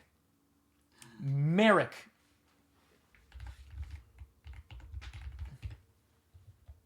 Not how I This would is have spelled it. before he was nominated for the Supreme Court. Mr. Garland. Okay, so in Battle City, the first Egyptian god card... Oh, we get introduced to the coolest motherfuckers in this arc. They're called the Rare Card Hunters. These are guys that wear hooded cloaks and go around and they have super rare cards and they just duel people to steal their best card. Because the other rule of Battle City, and this is a hard and fast rule, not only do you get their invisible card thing, you also get their rarest card, no questions asked, when you win. So there's no wagering or anything because everything is just like that. So you stand to lose a lot if you lose in Battle City. And shocker, our protagonists do not lose in Battle City. And the rare card hunters go around and duel people for their rarest card to assemble crazy valuable decks. And the rare card hunters are so cool and very villainous. And they are all in Battle City. And one of these rare card hunters, like, they seem to almost be possessed. And when their hoods are retracted eventually during like a blast in a duel, you see the shape of a Millennium Eye on their forehead. And they're like, what the heck is going on? Turns out, and they don't find this out for a bit, this guy, Merrick, that I just showed you, possesses another Millennium item called the Millennium Rod. This is the coolest one. No question. How... Anyways, keep going. Merrick did... How many of them are there? I think there's How many... 7. Why aren't people out there just, like, collecting these? They are. That's what Merrick does. Okay. That's Merrick's whole thing. His name is Merrick Ishtar. He is from Egypt, and he is evil, and he is collecting the Millennium items because his family... No, he just wants to repatriate them. Yes. Well, We stand Merrick. Merrick's the good guy. Merrick is recollecting them for malevolent use. Merrick... Yes, so Merrick also goes Yami. He has Yami Merrick from inside the Millennium Rod, but he's evil in both ways. Okay. Yami Merrick is just like super evil. So Merrick can possess people over long distances and duel through them. So he possesses these rare card hunters and duels people, and then he brings the rare card hunters back, and he assembles a deck from all of those rare cards. So he's waging like 5 wars at once. The most prominent duel that Merrick, through another person, wages with Yugi is this guy whose name escapes me, but this guy summons Slifer the Sky Dragon. Slifer the Sky Dragon is our first Egyptian god card. Merrick, in addition to assembling Millennium items, wishes to assemble the god cards. Because if you have them, you're essentially unbeatable. Because they hold like literal magic power and are super powerful. Not a shock, they were banned from regular play immediately. They were printed, and then you could not use them. They were bought just to have like a collector's item. Okay. But they're not like super rare, right? No, you Real can life? just get them now. Yeah. But in the beginning, it was you had to pull it or buy a special starter pack or something or whatever. At this point, Exodia is canceled, and so are these... Exodia is allowed still to this day in real life. The god cards just were canceled the second they were printed in real life. But in the show, the god cards are relevant for the rest of the show. And Slifer the Sky Dragon is not his only card. He also uses this card that like reproduces itself, like tokens. And Yami, this is the first duel in a while that Yami really struggles with and very nearly loses. But he wins, takes Slifer the Sky Dragon, and mind crushes this guy to get Merrick out of his head. Oh, Mind Crush is back. It has actual use now. Okay. So the guy collapses, and Yami gets the Slifer the Sky Dragon, and that is the new staple of Yugi's deck. Slifer the Sky Dragon is Yugi's guy now. And Slifer is so cool. I know I'm saying that every time, but the monster designs are cool. That's Slifer the Sky Dragon. It has 2 mouths. Ooh. And when it is summoned, it like, yes, it is a hologram, but this is where it sort of starts to like, is it a hologram? Because it's immense, far vaster than a hologram could ever be, and it seems to do actual damage. Okay. To the holograms. And potentially the people. So Slifer's really cool. So, yeah, I mean, anyway. That's the most relevant duel. Also, duel discs are now the thing for the rest of the show. So this is, as a part of the tournament, Kaiba gives every participant for free a duel disc. And the duel discs... How is Grandpa's shop doing at this point? I mean... In tatters. Wow. This is the duel disc. I know where I'm spending my small business Saturday. Yes. I got a real duel disc! I want to see a character wearing one. There's one right there. Here we go. That's what it looks like when you're wearing the duel disc. And when it like starts small, and then when you say let's duel, it like, and it like has a cool, super cool startup, and like... Oh, no, never mind. I thought that was small down there. And things like shoot out of it to make the field project, and you can duel anywhere. Oh, can you only have so many cards in play at a time? You may only have 5 monsters in play. That feels like an important detail. Yes. Sorry, I forgot in Magic it like is infinite. you can have, there are 5 field slots, and then there are 5 spell/trap slots behind. So you cannot have more than that. Excellent. Okay, so that's a relevant duel. The Esper Brothers is probably the other relevant duel. There are lots of shots of rare card hunters like really messing with like children or like people who are like, I don't want to duel you. And he's like, give me a rare card. They're very villainous. And then there is an episode here where Joey is possessed by Merrick and duels Yugi. And this episode rocks. They have anklets on, and they are on a shipping rig, like over the sea. And every time you lose life points, the cinder block attached to your anklet goes deeper into the water. And to win, you must unlock you win, you get the key to unlock your anklet.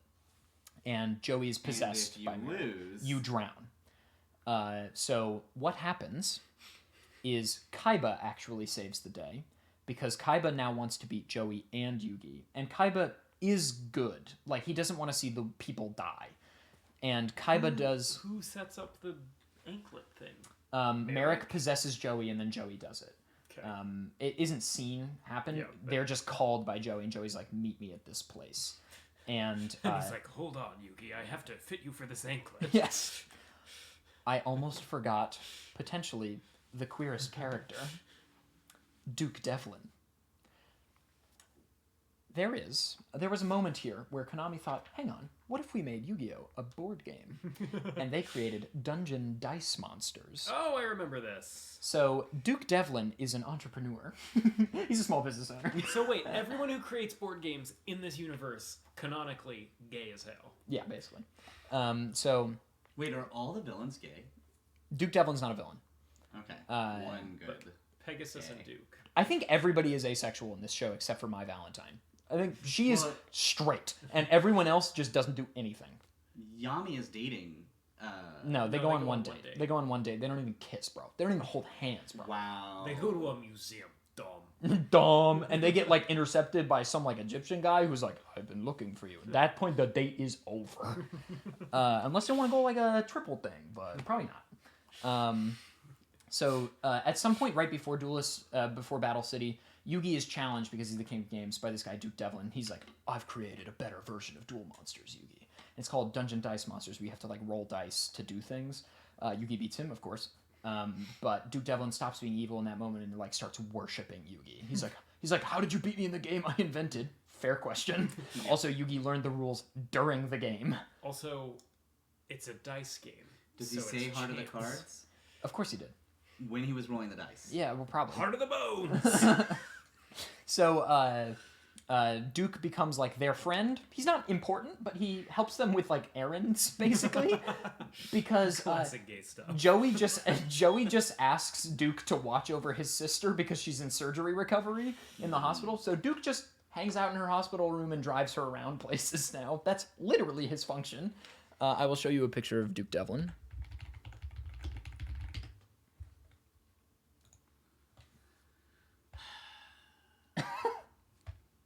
So he also wears dice on his earring. In the Abridged series, which is the comedic recut of the show, I'm Bringing Sexy Back plays every time he speaks. Duke does hit on all the female characters, so I guess he's straight. Anyway, he's driving Serenity because Serenity's good now. She's healthy now, and he's driving her from the hospital to go meet Joey, who she doesn't know is currently possessed. And Serenity is Joey's blind sister. yes, No she is longer now. She can now see. Ah. She has been cured. Like rubbing dirt in a man's eyes and putting water on it, she hath been cured. Okay. So they're dueling, and Yugi wins, but the crane that is hoisting the 2 chains that the anklets are connected to begins to descend, and Kaiba runs up to the crane operator and throws a Duel Monster card as hard as he can and knocks this man out and grabs the thing and stops the chain. Also notable, this is not really in the dub because they're finger guns, but in the sub, when they're holding a real gun, a man puts a gun to Kaiba's head in Duelist Kingdom when he's trespassing. Remember, because he snuck onto the island? He pulls the trigger, and the hammer is coming up, and Kaiba tosses a Duel Monster card in between the hammer and the chamber. and the gun doesn't go off, and Kaiba punches this man, and he's knocked out. Wow. Kaiba's basically Gambit. He is Gambit. Okay. Underrated X-Men. X-Man? Absolutely. Also, When it's a singular, is he an X-Man? he is an X-Man. Okay. And he is the hottest X-Man. In the animated series or the comic books? Oh, both. You know what we should do? We should reverse roles for one of these, but you tell me X-Men. Because I don't know very much about X-Men. It's great. I know the Everyone, characters. Google Gambit. He's hot. So, dude also knocks out lots of people with dice. Oh yeah, Duke Devlin also knocks people out with dice. He does it in this episode when he is stopped for some reason by Merrick's bodyguards or whatever. Yugi tries to save Joey. As Joey falls into the water, he can't do it, and Serenity gets there just in time, dives in, and saves her brother again, and everybody lives happily ever after. Wow. This is the group's first run-in with like, oh, Merrick doesn't just possess these people to get rare cards. He's evil. Merrick, via the rare card hunters, also amasses enough of these invisible cards or see-through cards to gain access to the finals. Okay. The finals take place on a blimp, which is the coolest setting for a duel in the whole show, except for much later somebody duels on a moving train. That one's really cool, like atop it. Yeah. We are almost at the best moment in the show. Okay. So they all make it to the Battle City finals, and a new character is introduced, Merrick's sister. Her name is Ishizu, and Ishizu is really cool. She also has a Millennium Item, and this Millennium Item allows her to tell the future. Oh, you said the rod was cool, but then we didn't see the rod. Yes. Sorry. Important. You're going to get so many targeted ads for YuGiOh. I already probably do. This is the Millennium Rod. Oh, it's a card, too. Not. Down in the bottom, I don't know. Oh, I guess so. Probably in the real world, but not in the show. The Millennium Rod's abilities are long-range possession, and also like low-key memories are stored. Memories of the spirits who possess them in the past, or the people who possess them in the past, are locked within the items. And so that's how the Yamis appear. Yami Yugi, who I will just say now, his name is the Pharaoh. It comes to light in one season from now that he was the Pharaoh of ancient Egypt. He is not only the king, but is also in so much as The Pharaoh. His memories are sealed in the Millennium Puzzle. Yami Merrick, whose name in the past was just like Merrick, is sealed within the Millennium Rod. Yami Bakura in the rings, and Pegasus's doesn't have anyone, and Ishizu's doesn't have anyone. Those are like the main three. So the Battle City finals on the blimp take place atop the blimp, which is really cool. There is a filler arc that takes place in between the Battle City and Battle City finals where they find out about Kaiba's long-lost brother Noah, and they're all trapped in a virtual world. I'm not really going to cover this because it is filler and not in the manga. It's a cool arc, I guess. They literally go into VR, basically, because Noah died a long time ago, but Kaiba's father had developed technology to trap consciousness online and put Noah in a virtual world. And Noah and the Kaiba Corp board members duel our cast of characters online. And this is one of the few arcs where Kaiba and the protagonists are aligned, and they duel together. Wait, so there's a hostile takeover by the board. And so... The board is literally like, we'll instill the virtual Noah in Kaiba's place, and Kaiba's like, no way. And Yugi and friends agree to help Kaiba because Mokuba has been kidnapped. And Yugi and his friends really like Mokuba. So they're like, we'll happily help you with this. Also, you seem to be advancing our favorite game really well. That's like an undertone, like, you do good things for the game. So anyway... Why? So it's a why vote of is no confidence. kidnapping such a prevalent Because they issue? can't threaten people's lives, I think. Because it is for children. Right. So we make it to the blimp. Notable duels. Hashtag we make it to the blimp. We make it to the blimp. Yugi. This is now a new season. We're like in season 3 or 4 now. Joey duels My Valentine again, I think. No. My duels Merrick in round 1. And Merrick introduces the Shadow Realm to everyone. Merrick can, when he turns into Yami Merrick, which is evil Merrick, he can summon the Shadow Realm into the real world. And we are now playing Shadow Games, which is Duel Monsters where you wager your life. And so if you lose, your soul is trapped for eternity in the Shadow Realm. Like, no questions asked, you die. You and can't get back out. some people do. Like, Mai loses in round 1 and is killed, but she's back later. So I think Yugi and crew save her. But the insinuation is that you die. And Kaiba's just like, okay, who is running the tournament, he's like, sure, whatever. This doesn't cause a problem. He's like, the only goal of this is for me to duel Yugi. Because Kaiba is an entrant as well, and he has made it, obviously. And it comes to light that Merrick has a god card. He has Winged Guardian Ra. And you said they aren't actual cards, they are... They are cards. Winged Dragon Ra? The Winged Dragon of Ra. Oh, that's pretty. And based off of the Egyptian god Ra, god of the sun.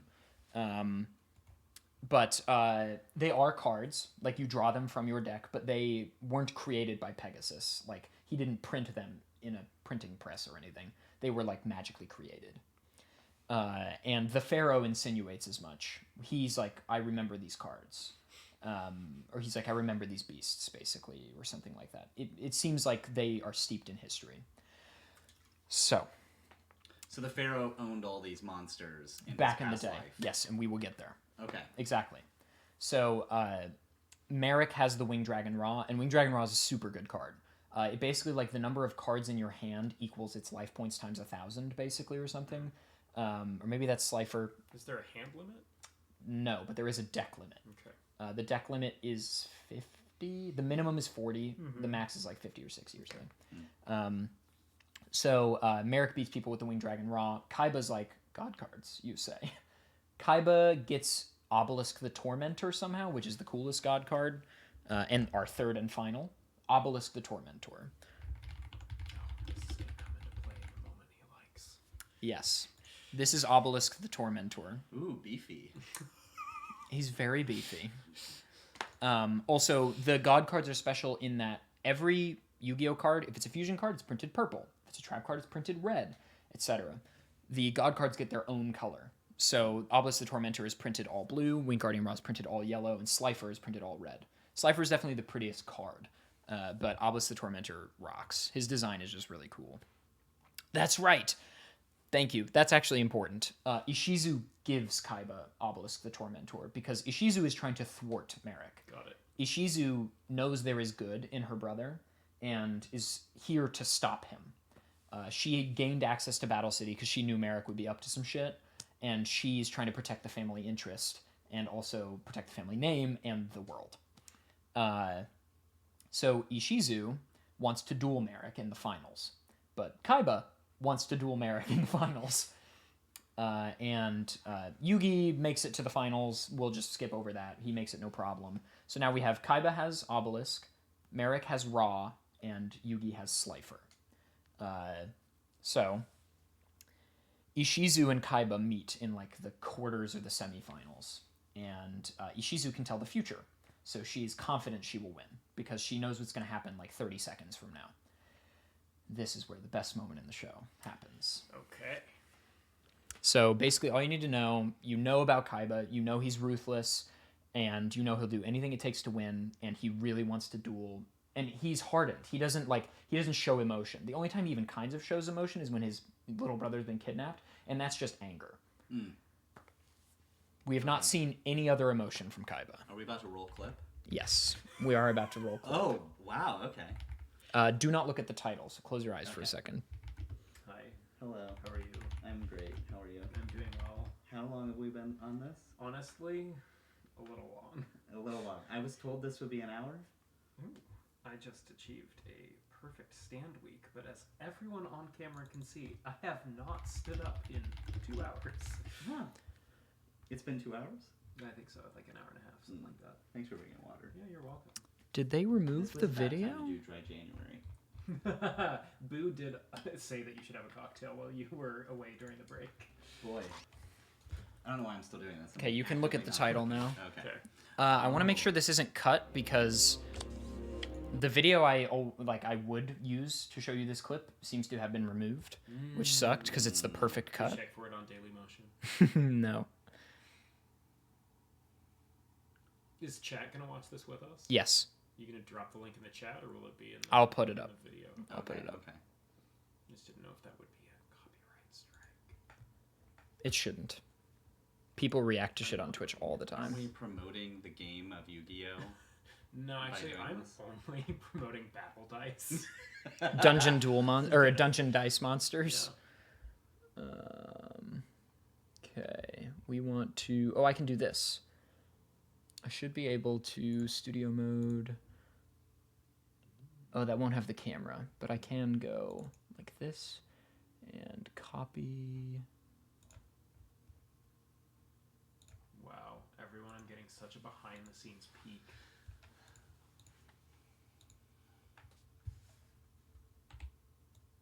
Okay, gamers. Here we go. Oh wow.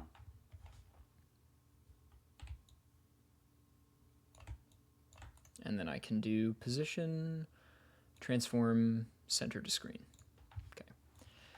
All right. They can't see us reacting. That's Okay, perfect. well then I'll. I do not face. need to be seen. Just put it over chat. Please put it over me. Okay, I'm also going to. Oh, you won't be able to hear it if I play it to the stream. You know what? I know how I can do this. I got a headphone splitter. These aren't. They're Bluetooth. No, I know. I'm just. Being... Can we get pants before this? Is that a thing? They can hear it through the mic.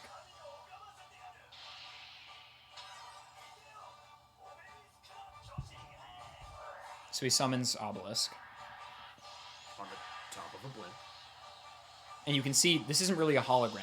Like, the sky is reacting. And this moment is best in the sub, which is why I'm showing you the sub.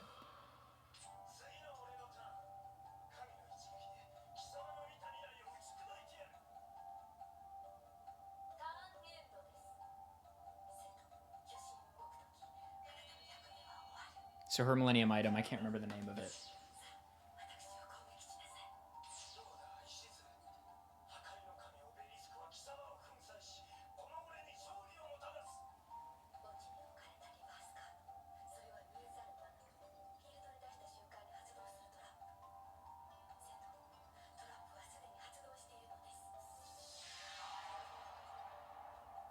So she set a trap card that will destroy Obelisk if he attacks.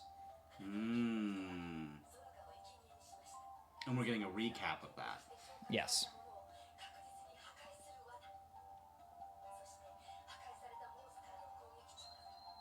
So basically he loses. Wow, spoiler. And this is the future she's seeing. They've cut it a little bit to try to avoid copyright, it seems.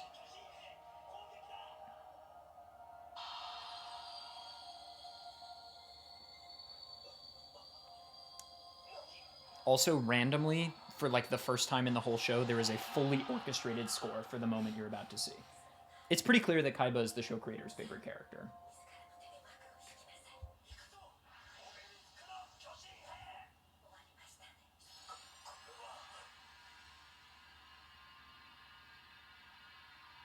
Who is fighting whom? So Merrick's Millennium Rod begins to react. He's just watching on the sidelines as Ishizu and Kaiba are dueling, and the Millennium Rod starts to glow as Kaiba is about to attack her. And Yami, the Pharaoh, is like, "What is happening?"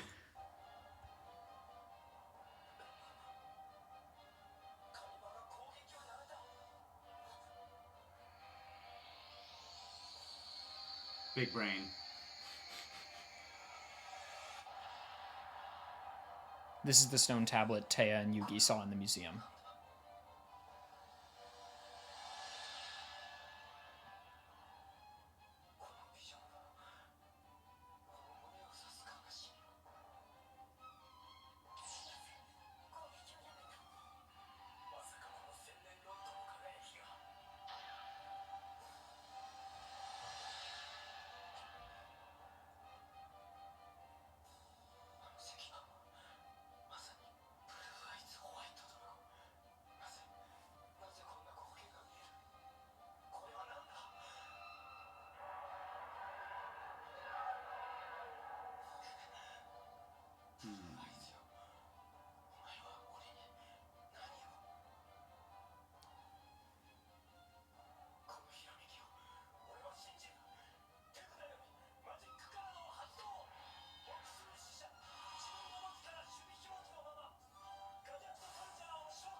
Does he know that she can see the future?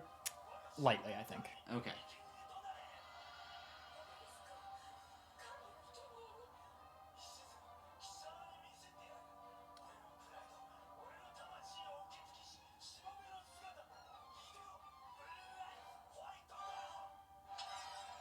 And then it gets this cool ass summon.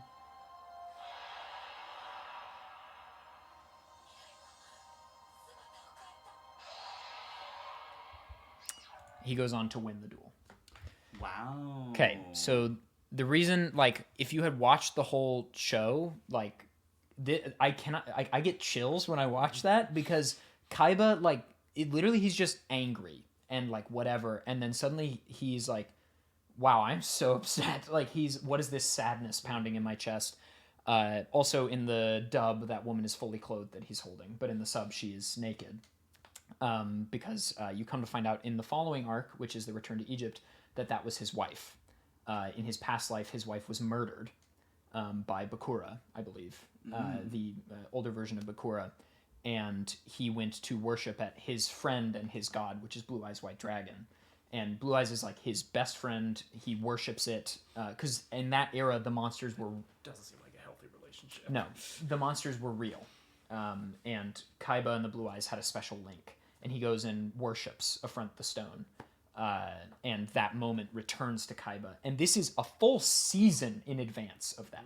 You don't get the payoff for that moment for another, like, year. But in that moment, you're like, who is that woman? Is that Kaiba? What is that stone tablet? And it turns out that Kaiba was, like, also in the past.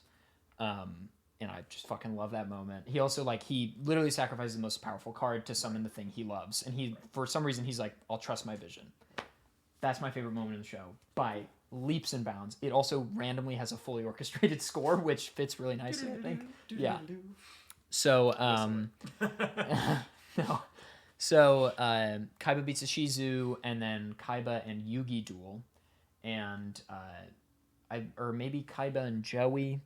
Basically, the finals wind up being Yugi versus Merrick. And Yugi gets Obelisk from Kaiba via beating him. Kaiba still can't beat Yugi. He beats Ishizu and has his crowning moment, but then he loses to Yugi. And Yugi gets Obelisk in this moment, I'm pretty sure. And he faces Merrick. Means he has all three. He has God cards? two. He has two. So he faces Merrick, who has Ra, and the duel is very close. And they're in the Shadow Realm, and the big triumphant victory is Yugi's. And Yugi gets Ra. Now Yugi is not only the king of games, but he has all three god cards. So that's the end of Battle City. They land. Yugi gets way more prize money again and blows it on Lord knows what. And eventually runs out of money and has to do a duel. Bad investments. Okay. Or he just doesn't have access to his offshore banking account. Unclear. But Joey does almost beat Merrick. That's true. Joey's whole thing is he comes very close, but he's a plot device for Yugi.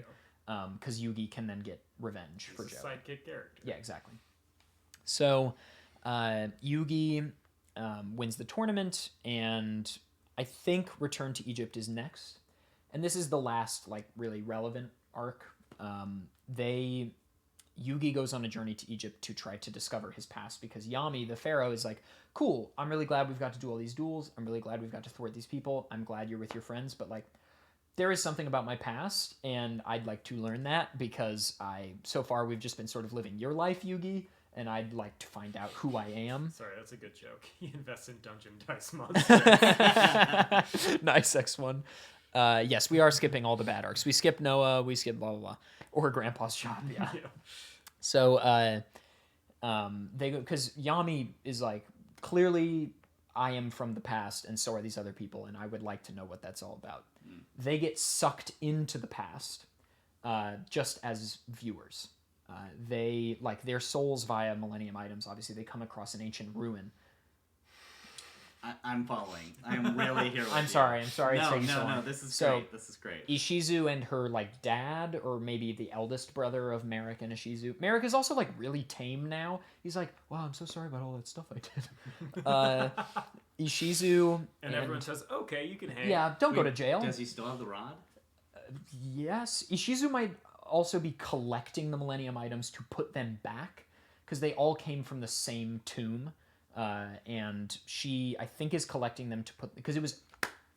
It was her family's sacred duty for thousands of years to guard the items.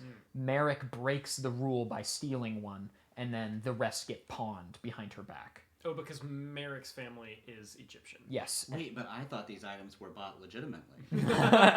Well, they were by the buyers, but the sellers, well, the ape first gets mined. Ishizu takes them, I think. Ishizu and their eldest brother, whose name escapes me, who is also good. They take Yugi, I think, and crew in there, and they, their memories get sent to the past. And they, as a team, walk around the past and watch things happen. And this is where we learn that Yami was the pharaoh of ancient Egypt during an era where they would play things called the Shadow Games. And the Shadow Games was Duel Monsters before Duel Monsters, where there were no spells or anything. You would just call upon monsters that were loyal to you, and they would fight other people's monsters. And if you lost, you died. These are proper Shadow Games. And Yugi, Yami, pardon me, who we're just going to call the pharaoh. Atem, that's his name. Okay. We find out his name is Pharaoh Atem. Atem is able to summon the gods, and this is what gives him the claim to the throne, basically, is that he can summon the god cards. And the villain of this arc is Evil Bakura, who's trying to overthrow the pharaoh. And Kaiba is a court... he's a court advisor to the pharaoh. But the pharaoh...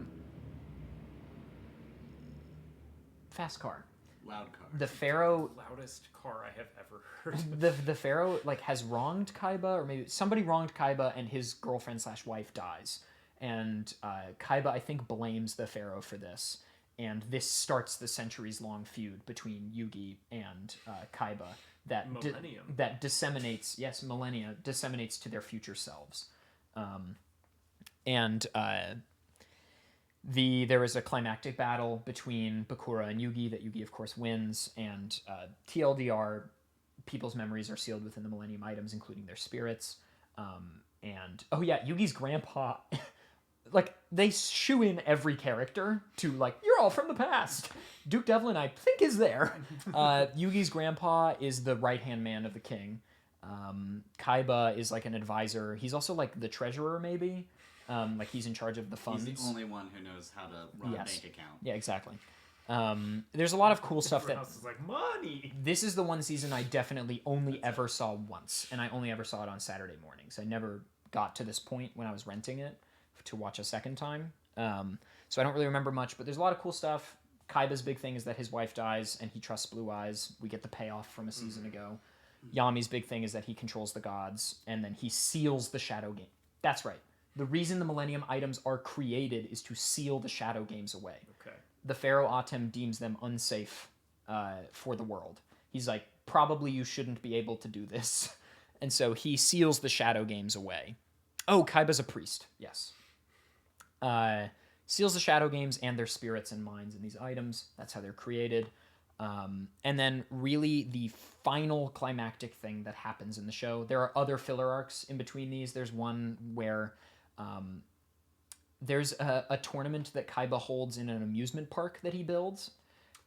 And the tournament is infiltrated by an opposing tech company. And the opposing tech company's CEO wants to overthrow Kaiba because they were childhood enemies. And that's Kaiba's big arc, is defeating him. And that's kind of Kaiba's season. They were both CEOs Yes. as children? Yes. Is it explained? Wait, actually? Yes. Is it explained how or why Pegasus created a game that was linked to the Shadow Games? It is not explained. Okay. I think maybe it has something to do with the Millennium Eye. He's inspired by the eye to create the cards. Because he picks it up one time and it just attaches itself to him. And he's like, Yes, I will do it. He based it off the Egyptian stuff. Okay. And that's right. He went on archaeological trips to Egypt. That's how he finds the eye and how he gains the knowledge to create duel monsters. Little does he know that he is creating a game that is rooted in dark history. Okay. And in creating the game, he sort of brings the magic back. all right. Thank you, Cosmic. Yes, thank you, Cosmic. I did not know you were a Yugi head. An O boy, if you will. Jesus. So We should make a line of hair products called Yugi Head. And it makes your hair go like Yeah. this. So the final climactic thing. We're also skipping the arc where this guy called Darts resurrects this ancient cult called the Orichalcos. And the Orichalcos arc, I don't know why I remember all those names. The Orichalcos is basically the Shadow Realm, but it is a card that members of the Orichalcos play. And when the card is in play, monsters get stronger, but if you lose, you die. What's the Kaiba is his name again? Kaiba. Kaiba. So Kaiba, does he start dating his dead wife again? No, Or- she's gone. She's gone. for She's good. gone. Start dating his dad. Just curious. She's gone. Okay. Darts raises the Orichalcos, and Kaiba and Yugi and Joey have visions, all three of them at the same time, that they have been chosen. And an ancient people who fought the Orichalcos in the past give them these magic cards. They're like 3 dragons, and they're like, you are the new dragon warriors. You must defeat the Orichalcos, and they do so. Weevil and Rex come back as possessed members of the Orichalcos, Okay. and Weevil and Yugi duel atop a train. That's the train duel. And there are 3... Willow watched part of this arc with me when we were kids, when I was a child. Not her, obviously. And there is a character who is a member of the Orichalcos who rides a motorcycle and wears a tank top. And I think Willow insinuated that she was a lesbian or something when I was watching this show. It was very funny. Anyway, the Orichalcos arc, that's it.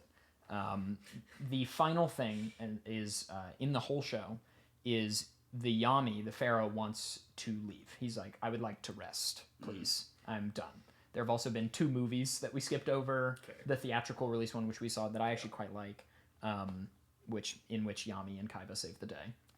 They always team up in the end. Yami's like, let's have a duel, you and me, Yugi. So they separate, and Yami and Yugi duel. The insinuation being that if Yugi wins, he is well enough to continue on his own. And it is a several episode duel. It's like the duel in the whole show that has the most concrete, these are the rules. They are playing a real match of duel monsters. And it's very cool, and they both use cool decks, whatever, and Yugi wins. And Yami says goodbye to everybody and is trapped away. Or rather, goes to rest. Sure. He returns to the past and is gone forever. Roll credits. The show is over. The lingering thoughts I will leave you with before we watch the movie at some point. Kaiba does not have resolution because he never got to beat Yugi. He never got to beat the Pharaoh. Okay. Because now Kaiba and everyone else know that the Pharaoh and Yugi are 2 different people. And beating Yugi isn't good enough for Kaiba. Oh, yeah. He wants to beat the Pharaoh. Because he's right. He's right in that the Pharaoh's the one that won all those duels. Yo. It was not Yugi. Yugi's still good. I mean, he beat But the Pharaoh. Kaiba beat Yugi when Yugi had Yami. No. Wow. Kaiba. Can we write that one out, please? Kaiba has only ever lost to Yugi. Okay. Even in the first episode, he loses. So Kaiba never has this redemption, and basically every movie as well starts with Kaiba and Yugi dueling. Okay. And there's a fake out several times in different movies where it's clear that he has written vast computer simulations just to try to come up with a way to beat Yugi. He raises his company's global worth just to develop ways to beat Yugi. And when the Pharaoh goes back to his past, Kaiba does not have closure because he could try to beat Yugi, but that won't be the same. He has to beat the Pharaoh. That's the one piece you need to know. Yugi misses the Pharaoh, and so do all their friends because he was a friend of theirs. And Kind of. that is all. And the god cards were destroyed. I believe Yami or Yugi make the decision to destroy the god cards. So they destroy Obelisk, Slifer, and Ra, and they seal away the Millennium items. So no more of these dark magic objects exist. That is all you need to know heading into YuGiOh Dark Side of Dimension. Cosmic mentioned 10 minutes ago that you need to show Monte Carlo. What is that? What? Wait, is this a joke, Cosmic? Please show Monster Cardo. Oh, sorry. I think this is just a joke. Oh. Oh, this scene. Yes. Okay, Cosmic. This is probably Cosmic's favorite moment, I would guess. Yugi is dueling Weevil. This is in the train ride. Yes, this is the train ride duel. And Weevil, as a, Yami knows he's possessed, but Weevil's doing some evil shit as a possessed version of himself. And Yami is sick of him. I think he hurt Taya. And the Pharaoh goes off on Weevil. He finds an infinite loop to keep summoning monsters. And technically, I guess in this version, the duel's not over until Yugi ends his turn when he removes all of Weevil's life points. It's basically like Dragon Ball Z when someone just beats the living shit out of someone. And the line... You mean the fighting show where people scream? Yes, they and then turn get into strong. something? Yes. It is a huge meme. It is kind of a cool moment, though. That is a long clip. I feel bad for Weevil. He just likes bugs. Oh, that's right. He has an ability where he can keep drawing cards until he reaches a spell or trap, and then he has to stop drawing cards.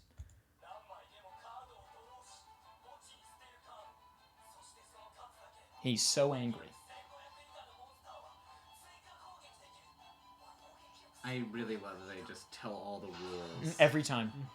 The biggest meme in all of Yu-Gi-Oh! Is that there's a card called Pot of Greed. It's a spell card that lets you draw 2 cards. So it's an instant. You play it and you draw 2 cards. Every single time it is played, in every single season of every single iteration of Yu-Gi-Oh! 5Ds, GX, Yu-Gi-Oh! They say, I play Pot of Greed. This card allows me to draw 2 cards. Every time, without fail. In all the movies, too. Every time.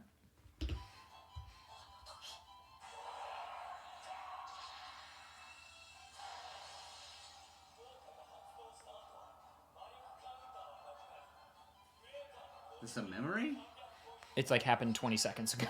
Oh my god. They don't trust that kids will remember what happened before the commercial break.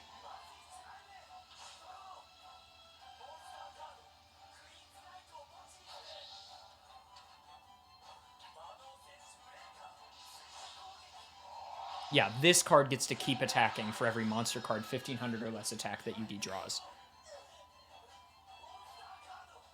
Monster Card. Is this where you're saying, like... That's Big Shield Oh, Gardner. yeah, there you go. Oh. This actually hurts the person. Yes. It is unclear where the line between it ends.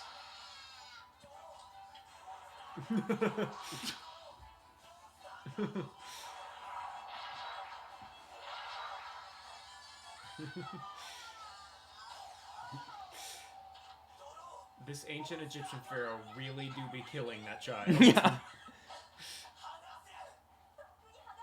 His name is Haga in the Japanese version.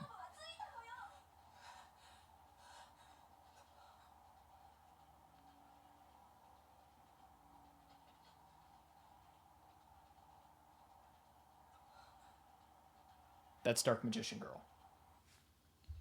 Many boys found out they were going through puberty when Dark Magician Girl got introduced. Monster Card. Oh, indeed. I'll show you a picture of Dark Magician Girl.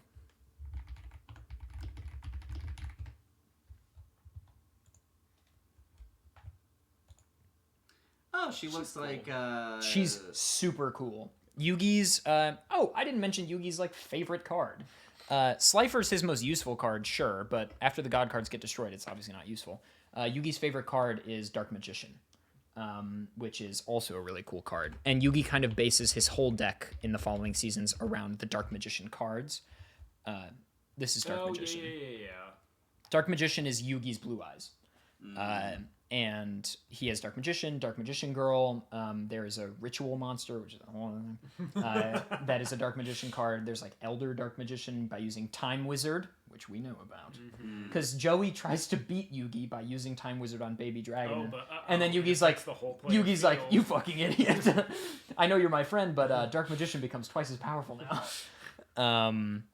So anyway, that is Yu-Gi-Oh! Wow. at a glance. I now have so much useful knowledge. Think of this could be relevant at a trivia night in your life at some point. That's fair. That's fair. Oh, okay. Are trivia nights coming back? God, I hope so. Any questions, comments, concerns? Does the grandpa live throughout this whole thing? Yes. Okay. Grandpa actually enters a tournament, the amusement park tournament. He enters in a disguise. I don't remember why, but he unveils his disguise, and pretty much nothing changes. Okay. The abridged series lore, no. The abridged series, the early parts are really outdated now, and some of the humor is like not great. Yeah. But he releases now like one episode every 2 years, and every time it comes out of nowhere, and they're really fun. great. They're really fun, and they date back to like 2007 is when the series started, and he's now in the Orichalcos arc. He has made it that far. Oh. Little Karibo is who makes that. So we're all gonna go watch the. You're braver than the troops for explaining Yu-Gi-Oh to your family. I would like to watch Dark Side of Dimension. You know who else really likes Yu-Gi-Oh? Like loves it. You're gonna be bewildered. Sheldon's wife Rachel. Oh. That is a huge surprise. We were drunk once hanging out, and she goes, "Do you like Yu-Gi-Oh?" And I go, "Yeah." And she goes, "I love Yu-Gi-Oh." And I looked at Sheldon, and I was like, "What?" And he goes, "She's not lying." And she goes, "Have you seen Dark Side of Dimension?" I go, "Yeah." And she goes, "We should watch it together." Aw. But it never happened because of COVID. But we should watch Dark Side of Dimension. It's really good. It's in an updated animation style. It came out in theaters like 4 years ago. But yeah. Now explain to me the name My Hero Academia, because I don't understand it. I mean, I'm not kidding. I don't understand the name. I don't know who this is. My Hero is like the most run-of-the-mill shonen released in the last decade. Okay. It is new Naruto. Okay. But why? They go It doesn't to matter. Hero High School. Okay. Some people have powers, and some people who have good powers, good enough to be trained to be heroes. It's Sky High. It's the Disney movie Sky High. Hell yes. That's so funny. The only reason I know this stuff is because recently a guy has been making every episode cut down to 1 minute. I did see that on YouTube. Some guy's been cutting every episode just down to the relevant info and uploading it into YouTube. That's great. But he does that, but still includes Pot of Greed every time, right? I have to assume. I've never seen it, but I have to assume. But How yeah, does Pot of that's, Greed work? unless you draw 2 cards. I'm sure there's a compilation or something of. Thank you. Oh no. This is okay. This guy is the guy Yugi dueled to get Slifer. Okay. Card allows me to draw 2 new cards. Greed is good. I play the magic card Pot of Greed. It allows me to draw 2 cards from my deck. Worth noting, you just heard Kaiba's English voice actor, easily the best voice actor in the dub. Like he and the Pharaoh do great work, which is good because they have the most screen time. Magic card Pot of Greed. Thanks to this card, I can now draw 2 He's a rare card hunter. Okay. Kaiba. I play this, my Pot of Greed. A magic card that allows me to draw 2 more cards from my deck. I play my Pot of Greed. I think my luck is beginning to change. That's Joey. Pot of Greed lets me draw 2 cards. Now I'll play the magic card, Pot of Greed, allowing me to draw 2 more cards. Excellent. I play this, Pot of I'm just trying to think of like what Greed magic allows card me you to would draw play. 2 more Like, cards. I now play a land. It goes in front of me. When and I allows me tap to it. summon more monsters. Yeah. Can you imagine if they said something every time you played a land? This should be exactly what I needed. Now Oh, it switches from Warner Brothers to Nickelodeon? Tons of people showed this. hope these 2 cards can help me out. I'll play a magic. This is the character queer is bait character. Queer This right. is the queer bait character Willow was talking about when I was like Yes. 10. Pot of Greed. It lets me draw 2 cards. Pot of Greed lets me draw 2 So this is the Pharaoh's voice. Yeah. Next, I activate the magic card, Pot of Greed. Now I can draw I don't know what you're talking about. Joey's voice is great. Oh no, I like it. It's just funny. 3 magic cards. Wait, so who was Joey in the past? I don't think Joey, Taya, and Tristan were like important in the past. Rude. They're like, hey guys, Tristan, Taya, can I talk to you guys for a second? Feels like we're seeing everyone but us. They might be there. But yeah, Dan Green voices the Pharaoh.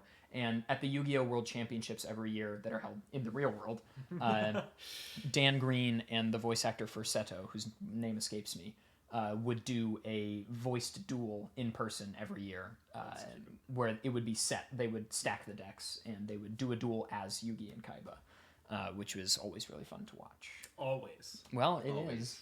It's like my childhood. Okay. That's it. I assume you guys are. I'm gonna keep streaming. I think. Okay.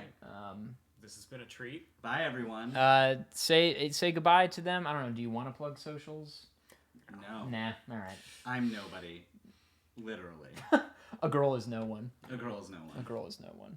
Go see West Side Story in theaters. Yeah. If it's safe, if you're triple vaccinated, if there's no one else, if you're wearing a mask. What's Black Friday?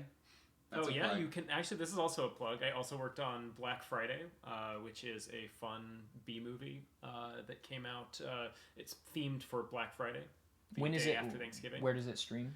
It doesn't stream. It's VOD, so Okay. you can rent So it you can or rent it. buy it. I think the physical release comes out this month. I need to buy a copy. Invest in a Roth. Do not say that. Yeah, no. I can say that. Yeah, don't say anything. Send me NFTs. Thanks. I don't know how they work. You can mail them to. Yes. Mail me the address for the NFT. Yeah, go see West Side Story if it's safe. It's really good. It's not safe, so don't. I haven't seen Black Friday yet, but I'll watch it. No, we should watch it. Yeah, let's watch it. It's good. Very fun. If Worm is ever viewable, Oh yeah. I There you go. recommend it. Yes, please. Let me print out this NFT. Thanks, Neil. Thank you, Neil. Okay, cool. I've right-clicked them all.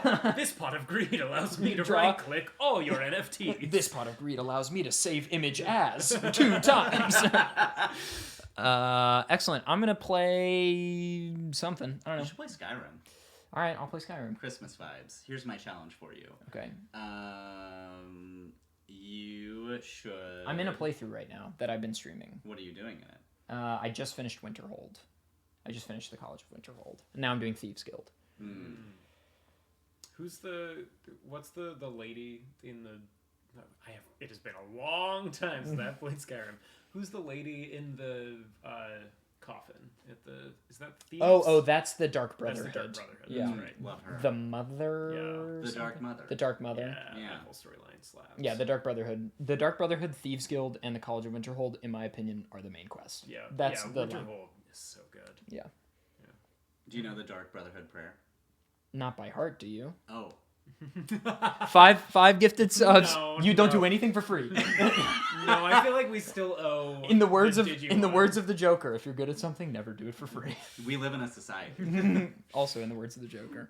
Yes. What is the Dark Brotherhood prayer? Sweet mother, send your child on to me, for the sins of the unworthy must be baptized in blood and fear.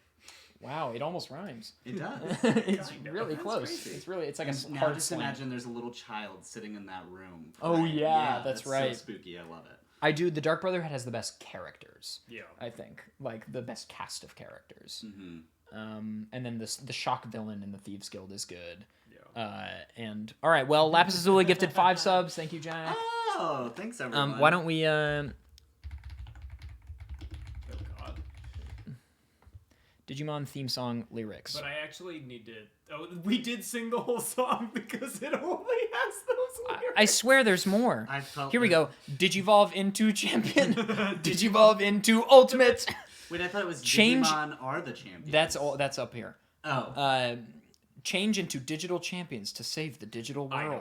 don't. That's not in the song. This must be the full thing. You know what we? Season 2. You know what we should listen to? The Yu-Gi-Oh! Original series theme song. Okay. What was that noise? That's the. It's the sub alert. Oh, welcome. Did you evolve into champions? This intro only plays in like the first 2 episodes. Egyptian kings played a game of great and terrible power, but these shadow games erupted into a war that threatened to destroy the entire world until a brave and powerful pharaoh locked the magic away. I guess this is revealed quite early. Yeah. Items. Now, 5,000 years later, a boy named Is this in the sub or just in the dub? This is the dub. Oh, No, I sorry, know, it's in but- both. It's in okay. both. magical energies for destiny. Because it has big, like...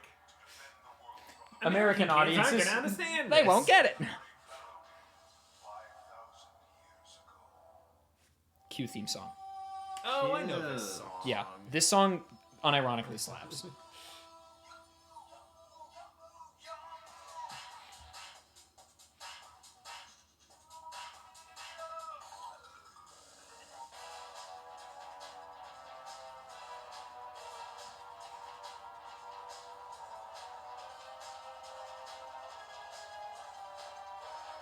I think Jack's gonna start watching Yu-Gi-Oh now.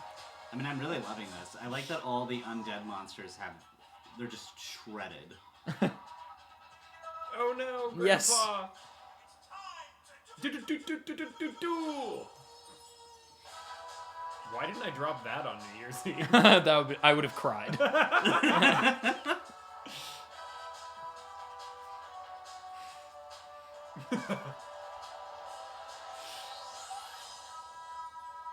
Oh my god, the early CG. 3D model, yeah. This song still gives me chills. What a This blast. was such a foundational part of my childhood, as evidenced by the fact that I remember it in its entirety, even though I haven't watched it in almost 15 years. But you remember X-Men like it was yesterday. Yeah, play the X-Men intro. Yeah, that's a good theme song too. It slaps. We'll play it when you explain X-Men to us. Oh. Okay. Here's Yu-Gi-Oh! GX, which is the show that takes place just after Yu-Gi-Oh! Kid named Jaden Yuki, he doesn't care about anything. He goes to dueling high school. He doesn't care about anything. Wait, he's the best duelist at dueling high school? Wait, everyone hates him because he's the best? That's it. Oh, there are new god cards. Because they had to come up with something. Here's the thing. The next stream I do will be in a hot tub, if I do any streams at all. They gotta earn it.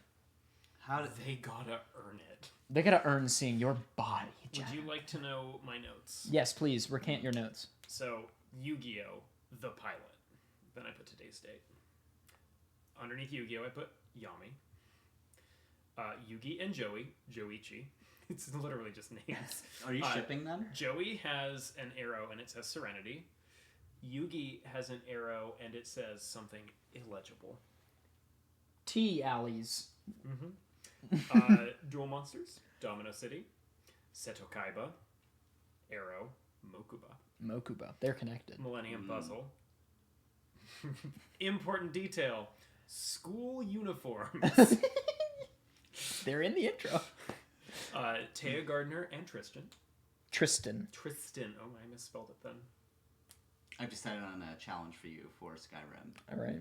You, as a member of the Thieves Guild, must go and steal an item from each Jarl. Oh, interesting. I like it. Yeah, fun. good I like it. pickpocket while they're on their throne. Oh. Let's make it spicy. This is a good note. Mind Crush is torture. A mind crush sounds like it erases one trauma from your childhood. And if you draw part of greed, it's two traumas. Oh, this is actually also an important note. Duke Devlin has an arrow, and then it just says errands.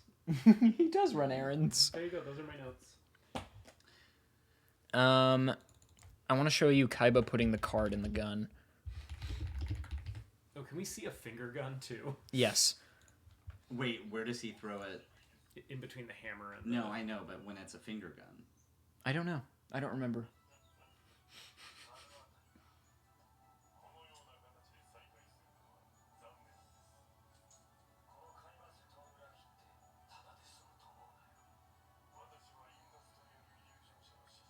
Oh yeah, he's palming it. Industrial Illusions is the name of Pegasus's company.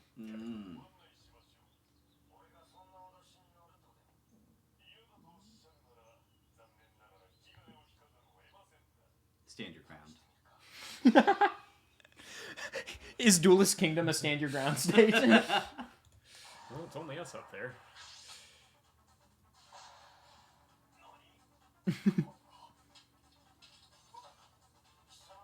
That's great. I love that. Isn't it awesome? Yeah. Kaiba rocks. I also love that we're the country of the gun violence problem, so we have to edit out the guns. Yeah, seriously. Yikes.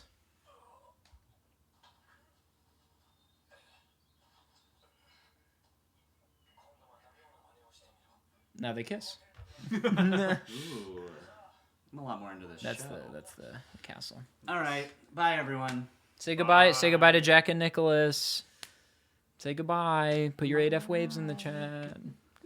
Thank you, everyone. Thank you. Thanks, Clayton. everyone. Yes, I hope you had fun. I hope this didn't feel like a colossal waste of time. No, it was a blast. Now I don't have to watch the show. But we will watch that movie. Yeah. All right, bye. Bye-bye. All right, gamers. Oh, I hope everybody had a good time. I had a good time. I had a great time.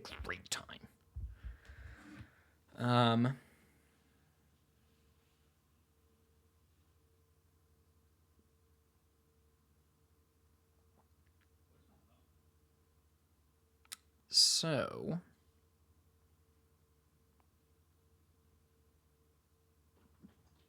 do you leave your? It's right here. Here you go.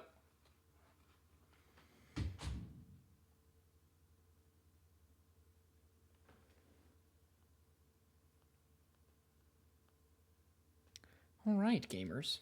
TP 100%.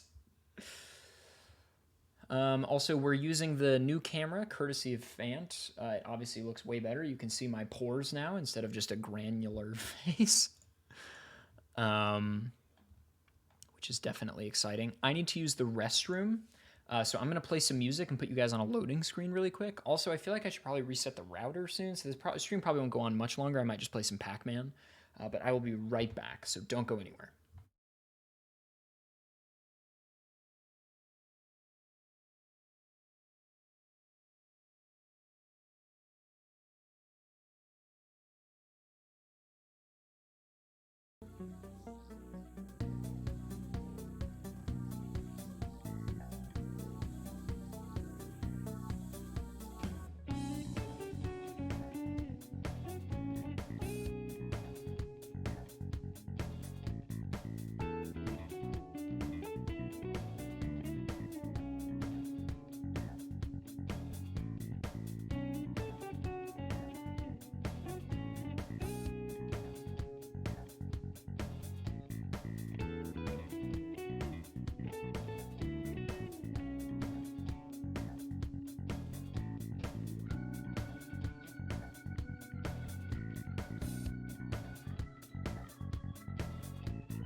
You will go somewhere? Hang on, that's not allowed.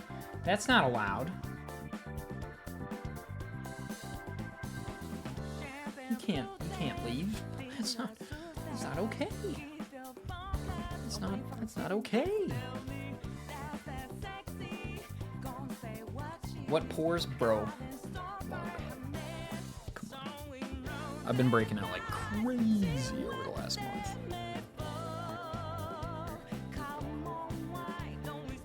Is that Persona music? Yes. Oh my god!